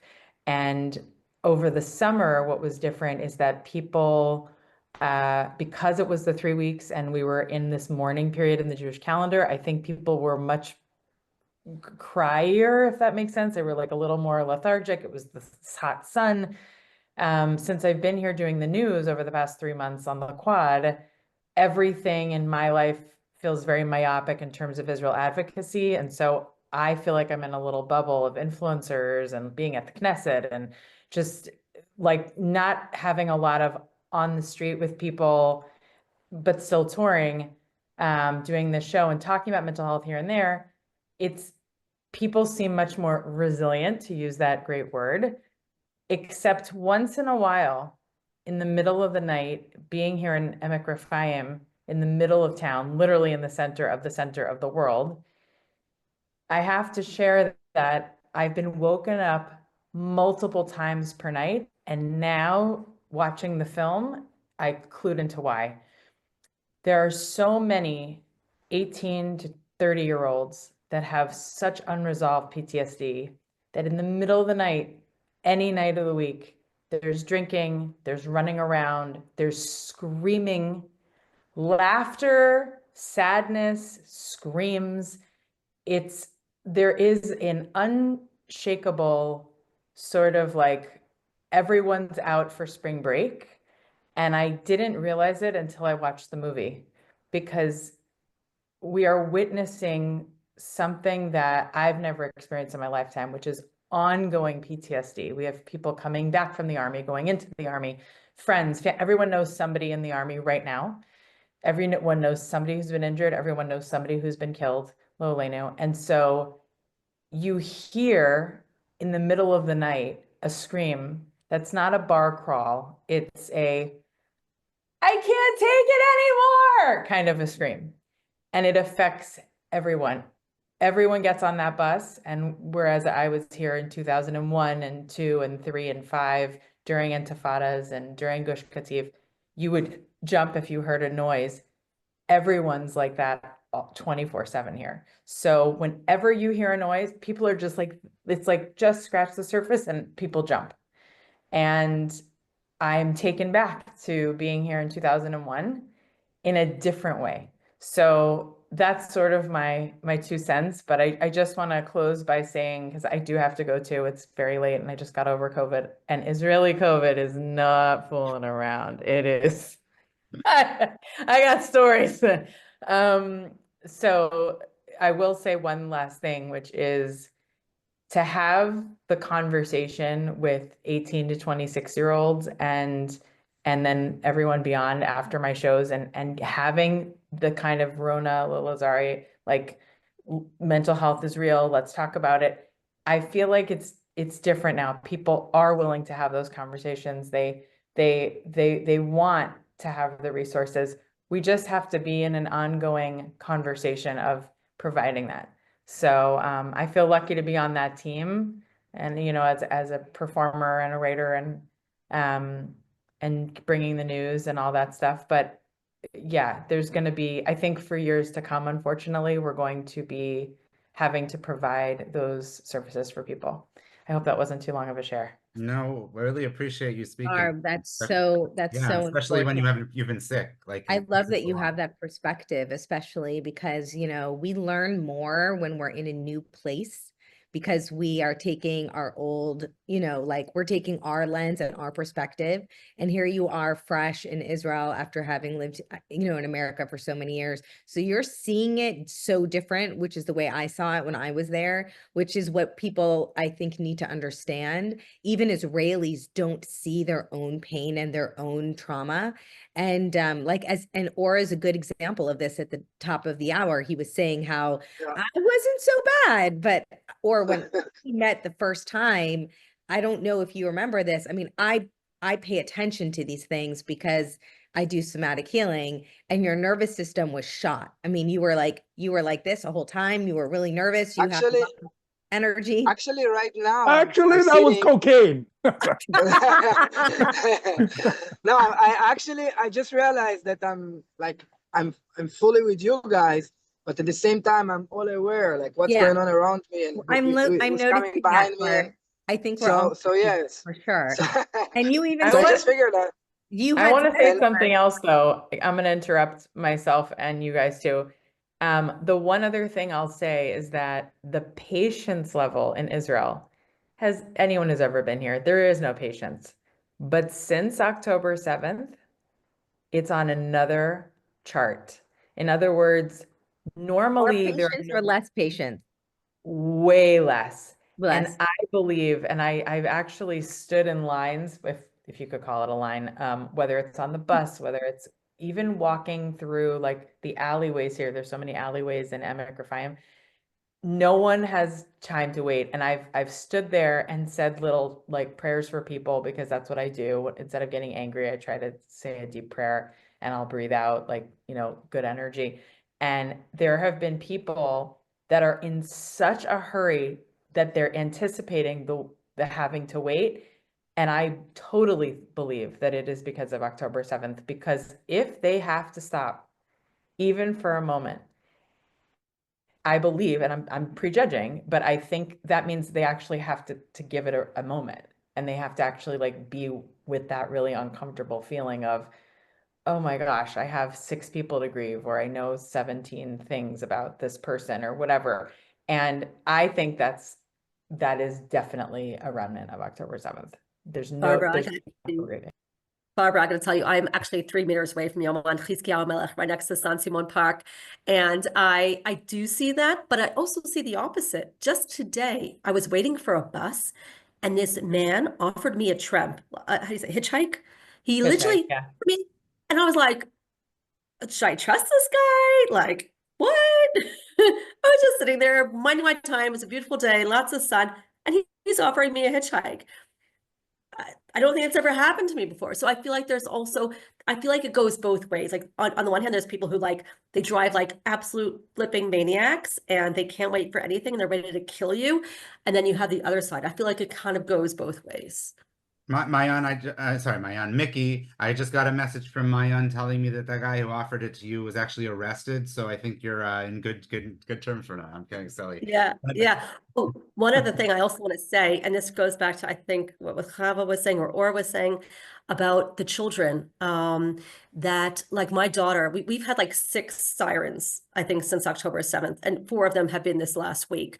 And what's fascinating is my daughter, who's like just about to turn 10, we're celebrating her birthday party tomorrow. You're not invited, boss, sorry. She used to flip out, like full on panic attack, flip out the first like 4 times. The last 2, she told me, it happened in school, and she told me they were singing Hachayim Shalanu Chutim. There's a song in Israel, Hachayim Shalanu Tutim, which means my life is strawberries. And they've now changed it to Hachayim Shalanu Chutim, which is the Chuti missiles. And it's incredible how they're using music and to like change over. She was like, yeah, Hachayim Shalanu Chutim, and she's like, yeah, no more trauma. Bye. That's really exciting. One of the more incredibly poignant moments that I've had since the beginning of the war was there was a family that had been hiding in a shelter in Kibbutz Be'eri, right outside of Kibbutz Be'eri, for about 36 hours with their 2 children. And they ended up coming to Los Angeles for refuge somehow or other. Because I run Gibor, there was somebody from New York who said, we have this family, we want to send them to Los Angeles. We're going to put them up at this place. I looked into where they were putting them up and I'm like, no, I'll take care of them. And I contacted some of our wonderful, incredible families who participate in all different kinds of volunteering and got them like just the most beautiful space that one of the Beverly Wood families offered. Wow. And we arranged to have like toys waiting for the children in the space. And we had a car picked them up and we gave them a rental car for the week and tickets to Disneyland. We just wanted to give them some time to heal. And I got to tell you, I picked them up from the airport and these 2 little kids, one was a 5-year-old and one was like a 3-year-old. And the 5-year-old little girl was severely traumatized and afraid. And I could just see her whole body like tense up. She didn't know where she was. She didn't speak the language. They only spoke Hebrew. And I take them to this house that we arranged to have them stay at. I will like never forget this for the rest of my life. I heard these squeals come out of this little girl, the way that she saw the space, and she just felt so grateful to be in a place that felt safe again. And she was just so happy. And there's nothing like giving a child a sense of safety. And the whole country right now has no sense of safety. And I have 2 children who live there, and I talk to them regularly, and they sound great. All the time, they sound great because they have no other choice but to be great. That is what Israelis do. They do the best they can do, and they're just great no matter what. Or is one of those people. You can talk to him no matter what he's going through, and he's been through a lot since the beginning of the year. Or is always great. But I know that underneath things are not always so great, and it is really challenging. Wow. And or you came to our rescue for the Gibor community at a time that was especially special. We had a Hanukkah party for all of the families who have been affected by the war in Israel. And it was a beautiful, happy accident. I had invited him as a surprise to all the families to perform on the last night of Hanukkah. I had no idea who I was saying yes to. This is how I met Or. And he came and he said, can I speak it to the families and say a few things? And I said, yes, please. He says, my name is Or Meir, which means light from light. And we are lighting the 8th candle on Hanukkah. All the candles on the menorah were going to be lit that night. And I'm a survivor of October 7th. And that was so poignant for me, or like the way that we met and how we met. And I bless you, Or, that your inner light should just shine consistently, no matter what you're going through, but also it should, take away any kind of pain that you've had to endure. So likewise, I really like, it's a love from a first sight with you. Actually, I wanted to say something else, because before I met you, I used to go and like collect donations to people that, from October 7th, nothing for us, like to other families. And one of the fellows that called me all the time was Liat. I don't know if you remember her. And she told me, listen, I know like you're telling your story, like it's a very sad story, but you are too happy. Like it's very hard for me to ask for money. And I said, like, that's the only way I could, transfer or deliver my feelings, like through happiness and through a smile and through knowing, again, tomorrow will be a better day, and seeding some hope in people. I think that's more important than money or patience or would you certainly have more than my blessing and permission to say no to this, but for anybody who watches this, and because there is healing in talking and in listening and in not feeling alone, do you feel comfortable giving a brief recounting of your survival experience? I certainly do. So basically, I have a son, as you started, and you already told that story. So my son was about 2.5 years old when we decided to do Aliyah to Israel, and naturally I went back to my family home in Sderot to have like a soft landing, which didn't work well. And we stayed for about 10 months. That was beautiful and very happy. And my son grew up like with a lot of confidence because he was surrounded, like we have a very big family. So we were very happy. And of course that he was with me in Sderot. And October 7th started, like the whole terrorist attack on my hometown in Sderot. Of course, all the kibbutzim around, but I just want to focus on my story at this moment. And we were hiding at the Mamad, safe room, for about, I would say, about 22 hours, I guess, something like that. And between 7th and 8th of October, around 2:30 or 2:40 a.m. We went to sleep, and a group of terrorists just stood in front of our house. They probably saw a light or something, and they shoot an RPG missile right into the house while we were there. We didn't realize at the beginning, and we woke up from like people knocking on our doors, a lot of police officers, military officials, and they told us that I was thinking that like a group of terrorists are trying to take over the house because they informed us in the news that they're going to speak Hebrew, like fluent Hebrew. So I was sure that like the Hebrew speakers are terrorists. So I told my mom, let's just go back to sleep. Like nothing happened. They're just trying to take over the house. And then my neighbor called me, which is chief of the police, and he said your house is on fire. You guys have to evacuate right now. And like I was a little bit in shock, so I went first. I just opened the door, like a lot of fire and smoke came into the mamad. And I went downstairs and I saw like maybe 40 people over there. And everyone was screaming and it was like very, very crazy.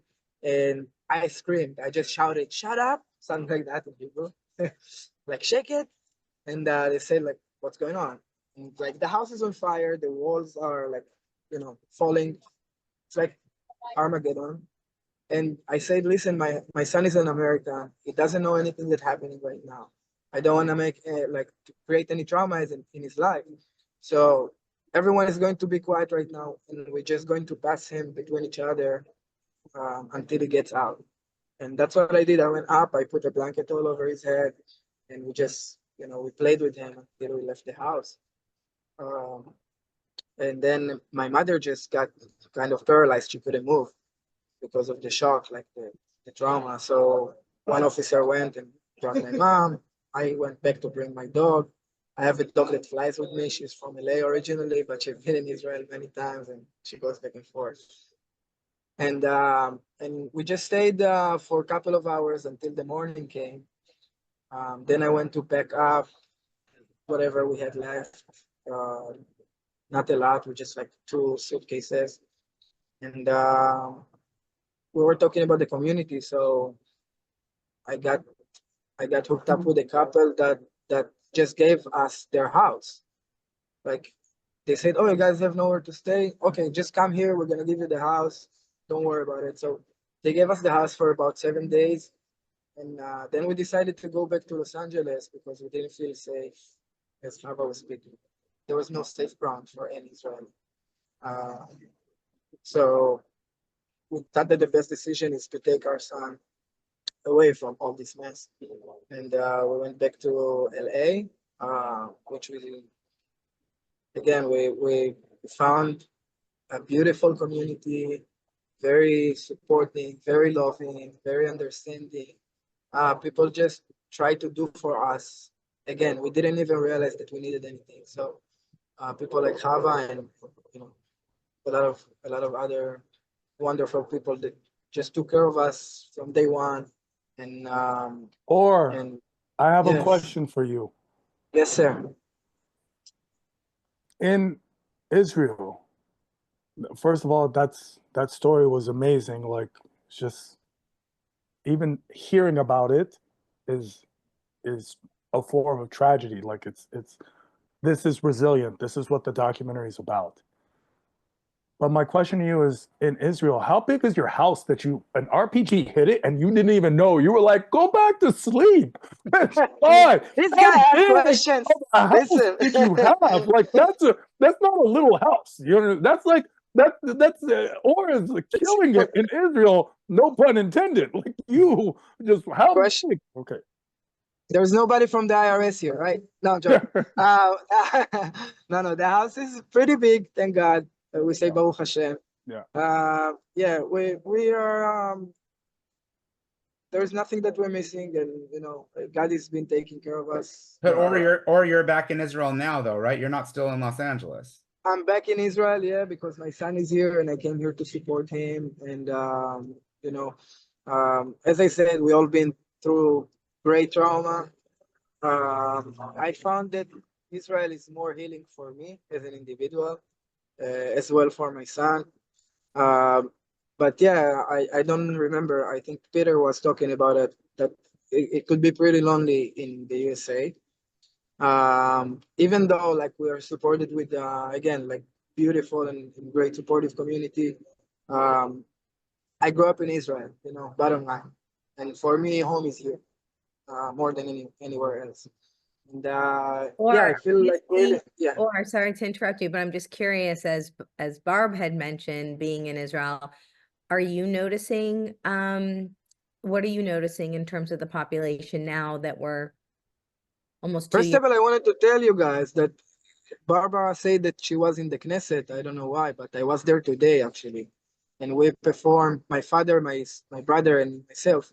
We perform in like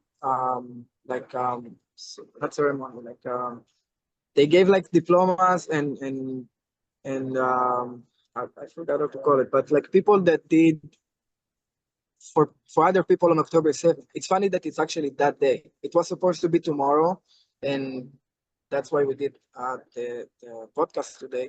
But they moved it to be today, and they just gave like certifications from the president of Israel.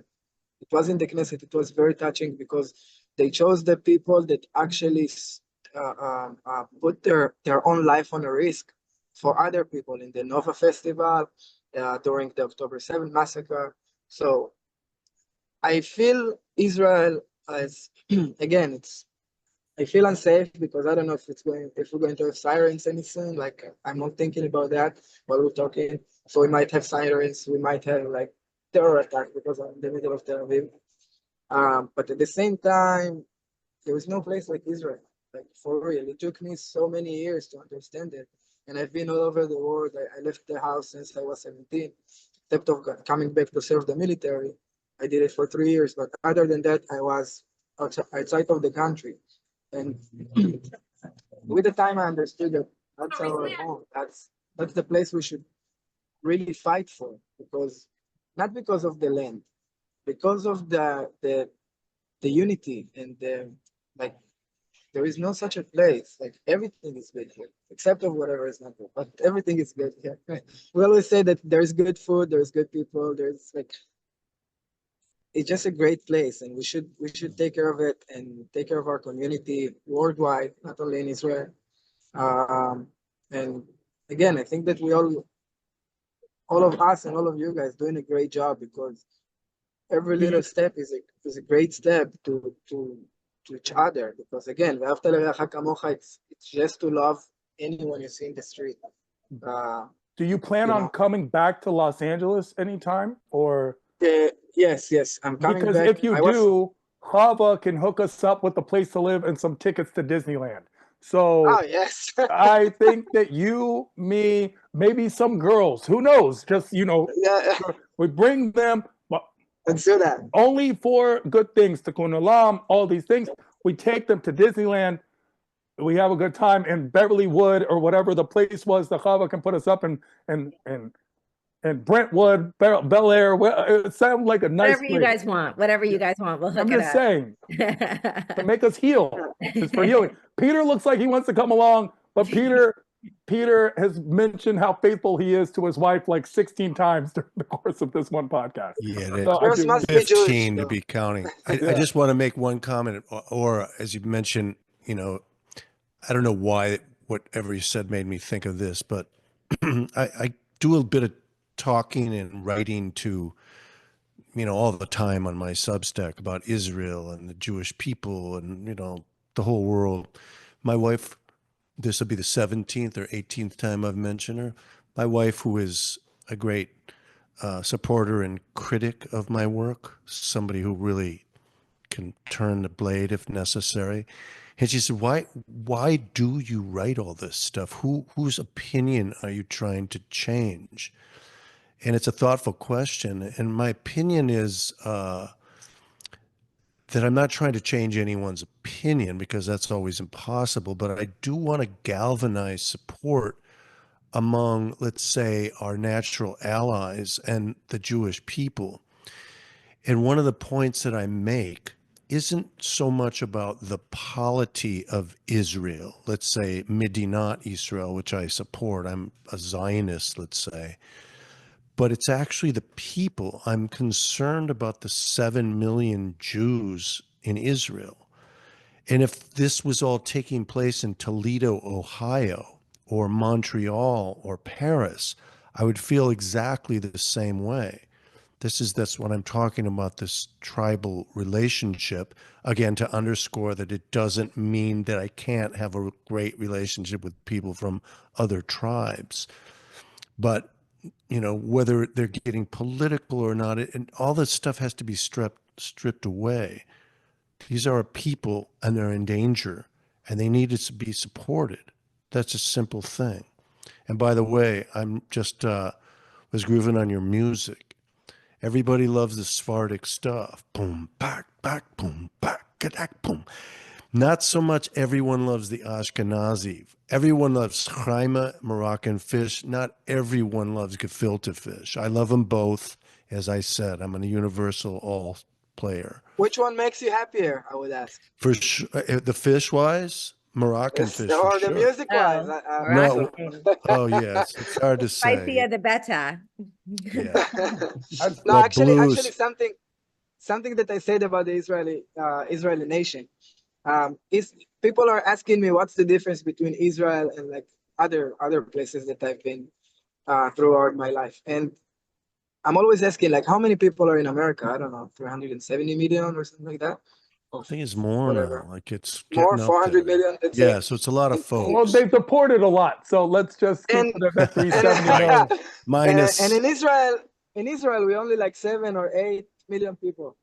But every day in Israel or every night, there are so many weddings and happy events, and more than anywhere else I've ever been. And we are during a war. I perform every night in a wedding. Like people are creating love, creating life, creating, you know. And again, it's connecting to our resilient documentary, because I think that's what makes us so resilient. We're always looking for a way to be happy, because there is no other way for us. Like if you take the happiness from Israel, that's it, it's gone. I love it. I Yeah. heard a statistic, and I heard this, so I can't Where's say. Maayan when you need her? I know, I'm curious, but I'm really curious if Stats. Maayan could tell us. But I heard a statistic that there's been like a triple amount of births as a result in Israel. The birth rate has skyrocketed since the beginning of the war. I'm curious. Apparently bombs are better than Viagra. A lot of people did not know that. It's actually a little known secret that the pharmaceuticals and big pharma want to keep from us. It helps. Yeah, but the military industrial complex has been pushing that point for years. What else are you going to do in a shelter? I mean, just saying. But I do notice a lot of friends. I do notice friends here are now having like 4 used to be the new 3, and now 5 is the new 4 in terms of having babies. Most of my friends are having 5 babies, whereas That's good. That's right. Up at a quintet. You know, something so awesome I learned was after October 7th, that December, we went to Israel. We were by the Gaza border and we met Mirev. Mirev's mother was butchered. Mirev's mother was on the phone with Mirev when she said, I can hear Arabic voices, and she hung up. Later, when the Hamas terrorists showed up to the door, she said only she was home, and she told her husband and grandson to hide. I mean, you must be knowing this story. Then, little later, she knew that her sister's 2 sons, one was murdered at the kibbutz, and then other one was taken hostage, who later died. And here is this woman telling this story, hugging us, and she's saying, oh, but it was not all Palestinian. In that grief, she was able to discern that it was Hamas. And then in contrast, I went to one of the mosques in Los Angeles, and here the imam is preaching, you know, Jew hatred.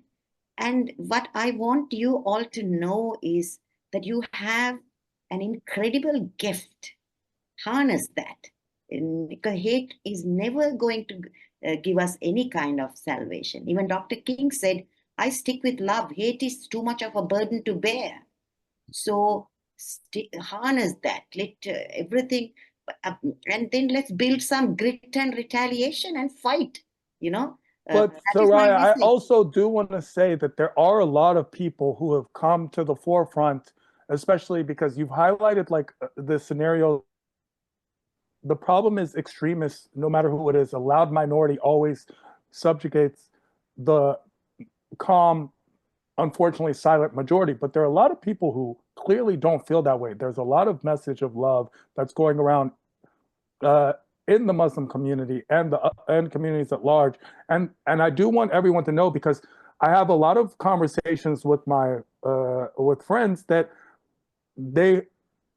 I'm in these different chats simply because of my background, and I'm in different chats. I'm in one which is very much idealistically pro-Israeli, and then there's one that's very much idealistically pro-Palestinian. Which, by the way, if you are there's nothing anti-Palestinian about being pro-Israeli, and there's nothing anti-Israeli about being pro-Palestinian if you do it correctly. That is a point that needs to be pressed out there in the world much more. And there are a lot of people, and I hear people complain, and they're complaining about the same things, and they're having these arguments. And I've often wanted to just unknowingly to them just combine their chats and let them realize, like, you do realize if you actually have these communications with each other instead of your own echo chambers, instead of your own validating points, that you would see we have much more in common than we have in different. And actually, Peter brought up a great thing in which about country is that chat originating? Because I'm not going to. I'm Soraya, I'm like, I love, actually, I'm in 2 chats in Iran, 1 chat from Iran, Ramallah. yes. I'm in 5 chats that are in the United States. Good. I'm in 2 chats in India, and India, yes. I am in, hold on, I'll tell you what the last chat is, because I want to tell you where it's originating from. At some point, I'm going to get deported. Like, I'm going to get like, there's no reason I'm in all these chats. Yeah. Well, in one of his chats. But bring them together and tell them to come out public. And of course, the main tour just based off of your name itself. Yeah, 100% they should. But Peter brought up a good thing about food. Like, he brought that up, and we kind of skimmed over it, but he's right. If people just met each other, most people who are anti-Semitic have actually never met a Jewish person. Most people, even in Israel itself, you see a lot of people, like I do a tour called Comedy for Peace with a comedian named Eric Angel, who born and raised in Israel, and yet, and we do these shows, and I do my own show, actually. I do a bridge show that begins, I do the first show in Tel Aviv, then Ramallah, then Bethlehem, and then Jerusalem, where everyone can come together. And we do these Comedy for Peace shows, and Eric Angel often mentions that he grew up in a city or in a country with 2 million Muslims, and he wasn't friends with any of them until he came to the United States. And that was something that started his quest for this thing. That dinner thing that Peter brought up was something people should just have dinner. And especially more Muslims and Jews, because we should all be against these pork-eating Christians. That is the point. Is they eat pork, and no one else does. How are they getting away with all this? And blame the British more.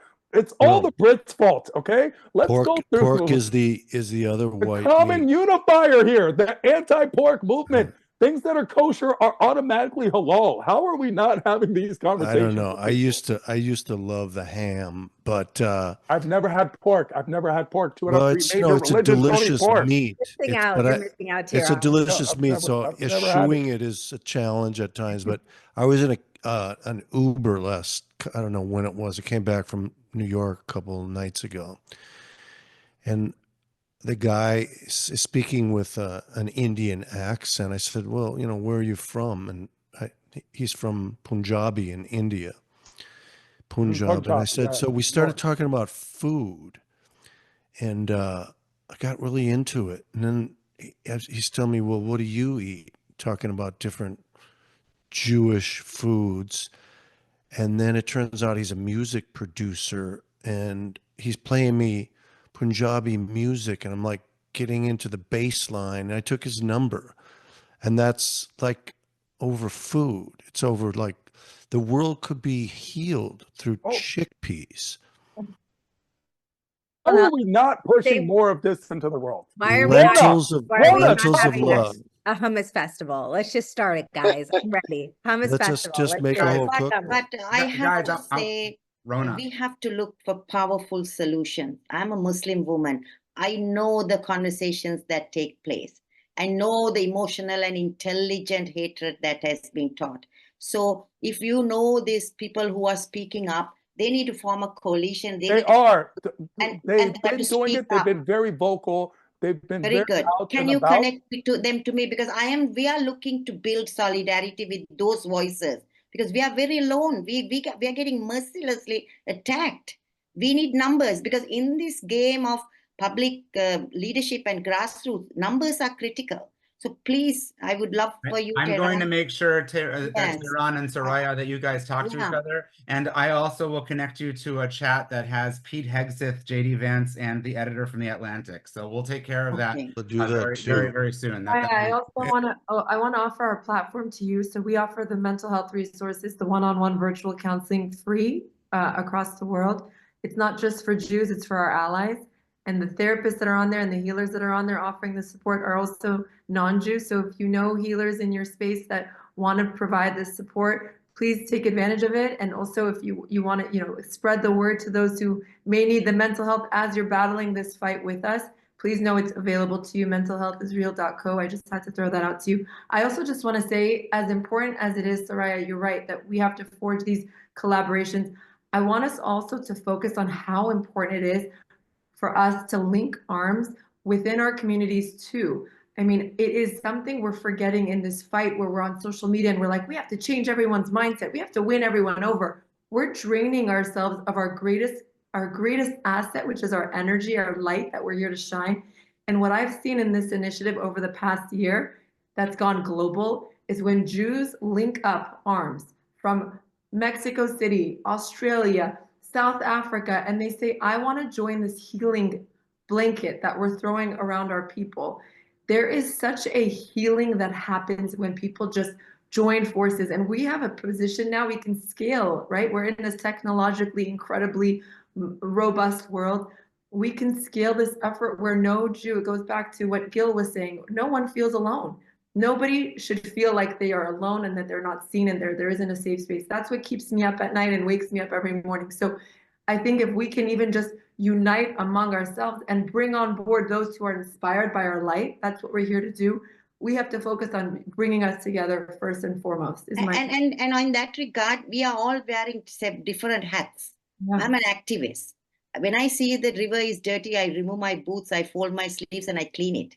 I come from that space. So I have to stand true to my passion. And I totally agree with you. Then I go home and I do what you do. And I take an inventory. Did I speak good? Did I do this? Could I have said this different?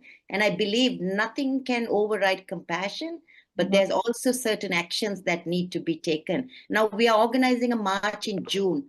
I want a block of 100 Muslims to march with us. We can't find more than 10 people. So if you know them in New Jersey, in New York, please, I want Muslims to go march with a banner saying, we stand in solidarity with our Jewish brothers and sisters. Is that too much to ask? I don't think so. So I want that. So I'm looking to all of you, connect me to the Muslims in New York, New Jersey, in the area so that we show a powerful face. Okay, so Soraya, I love you, and I think that's wonderful what you're doing. And let me just tell you, one of the very, very, very, very, very, very first people who reached out to me after October 7th was actually a friend of mine who's a middle-aged lawyer in Chicago named Sakina, married to Imtiaz, and she is a religious Muslim woman, and she reached out to me telling me how much her heart was breaking seeing this and how horrible it was over there. And her reaching out to me meant more than anybody could. I mean, I couldn't even fathom how meaningful it was. Was she Persian? She's Persian? She actually was not. No, she's Persian? She's Pakistani. Pakistani? And I've traveled with her. I met her on a trip in China. We always go on group trips, and we always pick up people that we become friends with, and we've remained close friends with her and her husband Imtiaz, who survived a amazing story. He survived a bullet to the brain years ago defending his convenience store. they all said, pull the plug. He came out of it and he's functional. He's traveling. He stopped being a religious Muslim. He's sort of become more secular. She's still so religious that she will not shake my hand. I mean, that also might be because my hands are usually dirty and I'm ugly. But besides that, no, she's in Judaism, we would say that she's Shomer Nagia. She's fantastic. She's checked in with me regularly, and we actually looking to still travel together. My point is, I can't tell you enough how much I appreciate people like her and like Soraya. I know that Or needs to go. He's probably being kicked out of that space in Tel Aviv. We're all going to go actually in 5 minutes. If you need to cut off now, or you certainly can. But before, Yeah, no, I wasn't kicked out, but I really but I want to say, assert, Boaz, don't have low expectations. That's good. She reached out to you. Is she willing to make a statement, stand with us and say, I support these Muslim women? That is what we are looking for. Because Dr. King was very clear also. He said it's not the violence, it's the silence that is deafening. There's a silence in the Muslim world. They're reaching out through texts and emails, but that's not helpful. I'll connect That's you. not helpful. I'll connect you with her, Yes. and I'll connect you, with others as well. Now, we have to, before we go and say our final words in 5 minutes.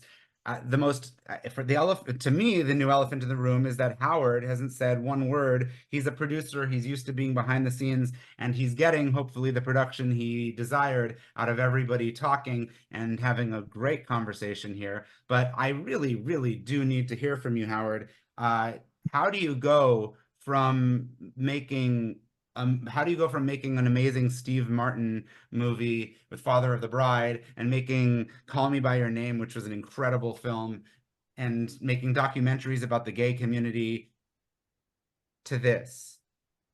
Can you unmute yourself and please tell us how does this happen? Why does this happen? I know we don't have much time, but I really do want Boaz, I'm sorry to interrupt, Or but you before go, or you have before to you go. talk, I don't want to be rude, so yeah, so I have to go. I really appreciate you guys, you Boaz and you Chava and everyone that was here. I would love to get everyone's either social media or email, or to stay in touch with everyone that was here. And I wish us better days, and stay united and support each other and everyone that we can. Amen. You guys are lovely. Thank you for being on. And We'll be in touch. it was Thank you. pleasure. להתראות, you. אחי, שלום, שלום. Thank you. הצלחה. ביי ביי. Be תודה, safe, תודה, please. תודה. נשיקות לכולם. כיף, ביי ביי. Bye-bye.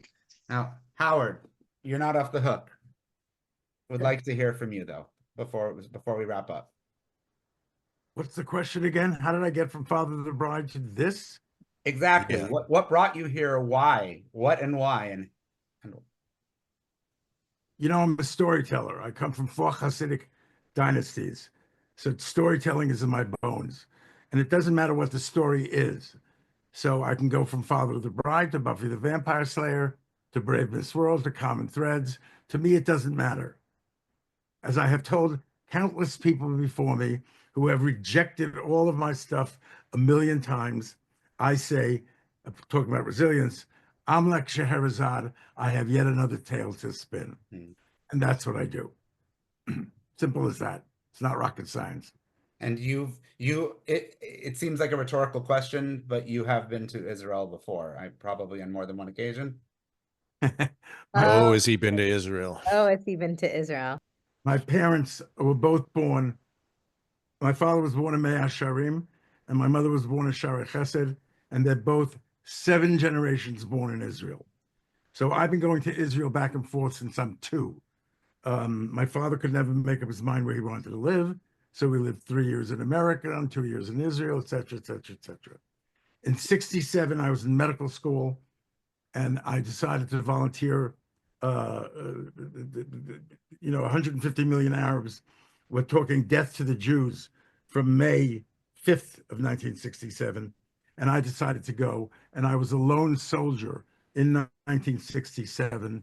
I was there when Rabbi Goren blew the shofar in Har HaBayit, and it changed my entire life, talking about resilience. When I was a kid, there was the Mandelbaum Gate, and there was barbed wire in the middle of Jerusalem. Suddenly in '67, it was all open, and it was a big, big party for the whole summer. That's resilience. The other part of resilience for me is my father was a Sabra. And when I was 4, they found out that I was gay. I won't go into it now. and I was othered. And my father bullied me. He didn't want his kid to be a figure.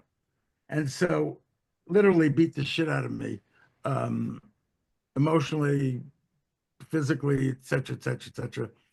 I forgave him years later, and we got together on it. But I thanked him for bullying me, because bullying me, instead of going into it, I went out of it. My father would say blue, I would say red. My father would say do this, and I would say fuck you. You know, that's what made me a producer. I thanked him years and years later for bullying me, because it made me resilient. It made me get up and get on that horse after I fell, get up, get on that horse after I fell, get up, get on that horse after I fell. And that's what I do, and that's what I am. Oh, I love it. I love it. And I'm so excited to unpack things with you in the future outside of the show and on other episodes about your background, about whatever you're referring to, about when you were about your coming out or being brought out of the closet, all of these things. There's a lot there that I would love to just go. I hope that there's a biography being written about you if there wasn't already. Actually, Howard is in the middle of an incredible memoir called Call Me by My Name, and it's going to be out pretty soon. I'm very excited about it. And Howard, I love you. You know that. Love you too. Incredible.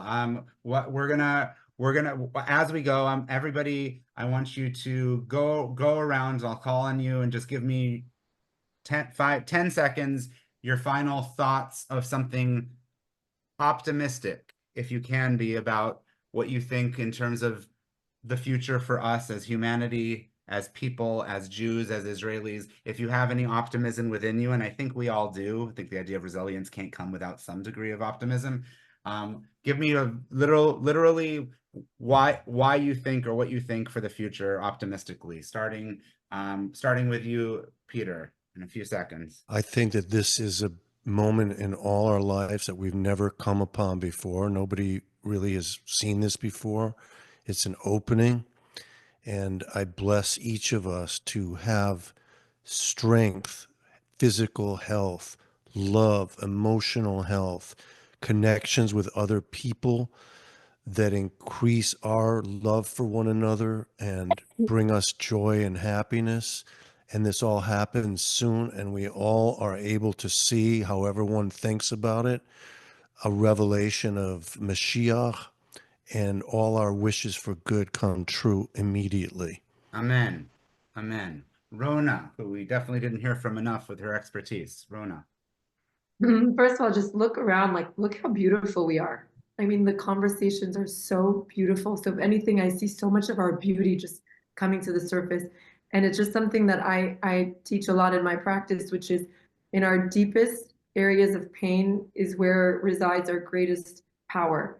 And I think when we're pushed against the wall, it's what, Howard, you were just saying, when we are, we have no other choice. It's like what Or was saying, that is when our greatest power is activated. And I'm seeing that among Am Yisrael collectively. So I see so much of our ability to bring this resilience at the forefront and raise our consciousness and really bring about an incredible wave of light. So I'm standing with you all, proud and excited at what's unfolding together. Amen. Thank you. Thank you. Howard, back to you again. Your thoughts. What's my source of optimism? Yes. The pagers. That's it. Awesome. Okay. We'll take the beepers, pagers, walkie-talkies as our optimism. That was a stroke of blow them all up. Fucking kill them. It was a stroke of absolute brilliance. The most not the Palestinians, just the Hezbollah and the. No, I understand. That was a very, very, very, very, very targeted attack. It was not just whoever's in the area, and it was brilliant. I read that there was a remake of it today in Gaza. They did something similar to that. So I missed that. I'm gonna have to look that up. Yeah, I don't know exactly, but I heard that a whole bunch of Hamas people were like, get rid of your pagers, lose your pagers, because they were doing some version of that. Wow. So, okay. Yeah. Speaking of which, though, Micki. Yeah. So my optimism just comes from just seeing people doing good and just there's so much desire for goodness and kindness, and that gives me so much optimism and hope. Please stay Yeah. safe out there, my dear cousin. Thank you. Tehran? Well, my optimism comes from Chava Floryn, a rabbinite who reminds us that everything's going to be okay and how to nurture yourself even during the storm. A book that she wrote, which is one of my favorites, so you might want to check it out. And Chava, you know, I adore you, Ati Yafa, inside and out. So obviously, you are one of the lights in the world, and that's the thing about lights. When you light a candle, you have a flame, and now that flame can light another candle. Now you have two. With two, you can light two more, and the flame of the original hasn't diminished or lost any of its energy. With four, you can light eight. Eight can be 16, 16, 32, and next thing you know, there's an entire nation or an entire world, better yet, alight with the flame from the first candle. Chava is a candle. Rona is a candle. Micki is a candle. Peter is a candle. Howard, not so sure. Howard, Howard is a candle. Like, cannot wait for your book. I cannot wait for your book to come out. It's these ideas which we need to remind ourselves are the true nature of who we are as people. So when I meet people with dissenting opinions, but can have conversations and communicate and talk and discuss and realize that compromise and betterness are the things we all need. That's the hope, and that's most people. So we have a saying in Farsi, تو دنیا تعداد آدم زیاده متاسفانه انسانه که کمه, which means that in the world there's a lot of people, but it's human beings or humanity that is often lacking, unfortunately. Be the human being. خیلی خوب. آره فارسی بلدم کم. Very good. You know, by the way, for everyone who wanted to know what Peter said, he said the next attack is September 4th. No, I'm kidding. Be careful. Be careful. I'm a comedian. What do you want from me? What do you want? I'm glad sentimental for him. I needed the humor. We needed that to run. I was waiting. I should say that. I was like, what a wonderful way for Tehran to finish, but what? I make totally not the way we wanted him to finish. I make gundi almost, you know. I love that. Month. That's what, Peter, I'm telling you, the food thing was not. No, it's not a joke. That is a real thing. And my choresh, some of the best. We would have already went to war with China if it wasn't for Chinese food. We're like, yeah, but let's just wait. Like, let's Italy, keep them making those noodles. Access countries, we hate Italy the least because their food is the best. You know what I'm saying? Even Mussolini, we had to give a pass to. The Germans, I don't know so what much. they have. So good. Go. Had to go. They have really Oktoberfest. Excuse me, Oktoberfest. Which is in September. That in itself is the German way of doing things. There you go. All right. Last but very, very much not least, we've got the person that Tehran loves inside and out, and that is Chava. Chava, give us your final words of hope and optimism for the future. Well, I'm extremely hopeful and optimistic that we managed to get through this entire podcast with a dozen incredible human beings, all different. 13. 13. It's pretty incredible what you created, Boaz. So thank you, Boaz, for putting this together. Truly appreciating. Put a lot of work into it. Yes, lots of love, lots of work. And thank you to all of you for being here and supporting our film and talking about resilience. I am hopeful that we can finally have these conversations, because I think in a post-October, not just a post-October 7th world, but in a post-COVID world, there's a reckoning happening in the world where, and I talk about this in the film, where things have to change. We can't continue to do the same thing as we always did. That is a big theme in the movie. And I've been having these conversations for 20 years, but no one's really wanted to talk about them because it's hard to get real and have these harder conversations. And now everyone wants to talk about them. And that's something that makes me very optimistic, because for the first time, topics that I've been really interested in and that I've been really wanting to have the center stage for when it comes to healing, when it comes to being more authentic and moving through hard things and being uncomfortable and still moving through them with discomfort, but with grace and with love and with a sense of community. Now, all of a sudden, everyone wants to have that conversation. Whether you are a Muslim or a Jew or an Indian or a Christian, this is the human experience. And if we can do more of that collectively, to me, then I feel like the film will have done what it's supposed to do in this world. And that's really why I chose this particular topic, because I'm not about creating divisiveness, but I'm about creating inclusion. And humanity can only really thrive if we all can listen to one another and be there for one another unconditionally.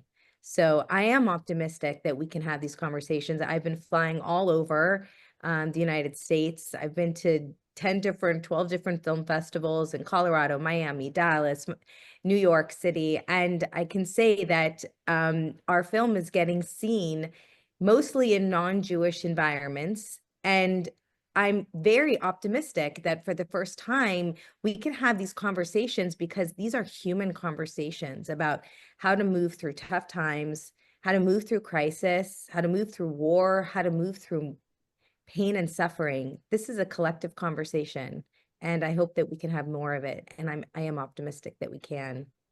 Well, thank you for making the film, and thank you for being the catalyst and the centerpiece of it's kind of a little bit of an experiment for me. I'd never done something quite like this one, where we were all centering around a film that some were involved in and some weren't.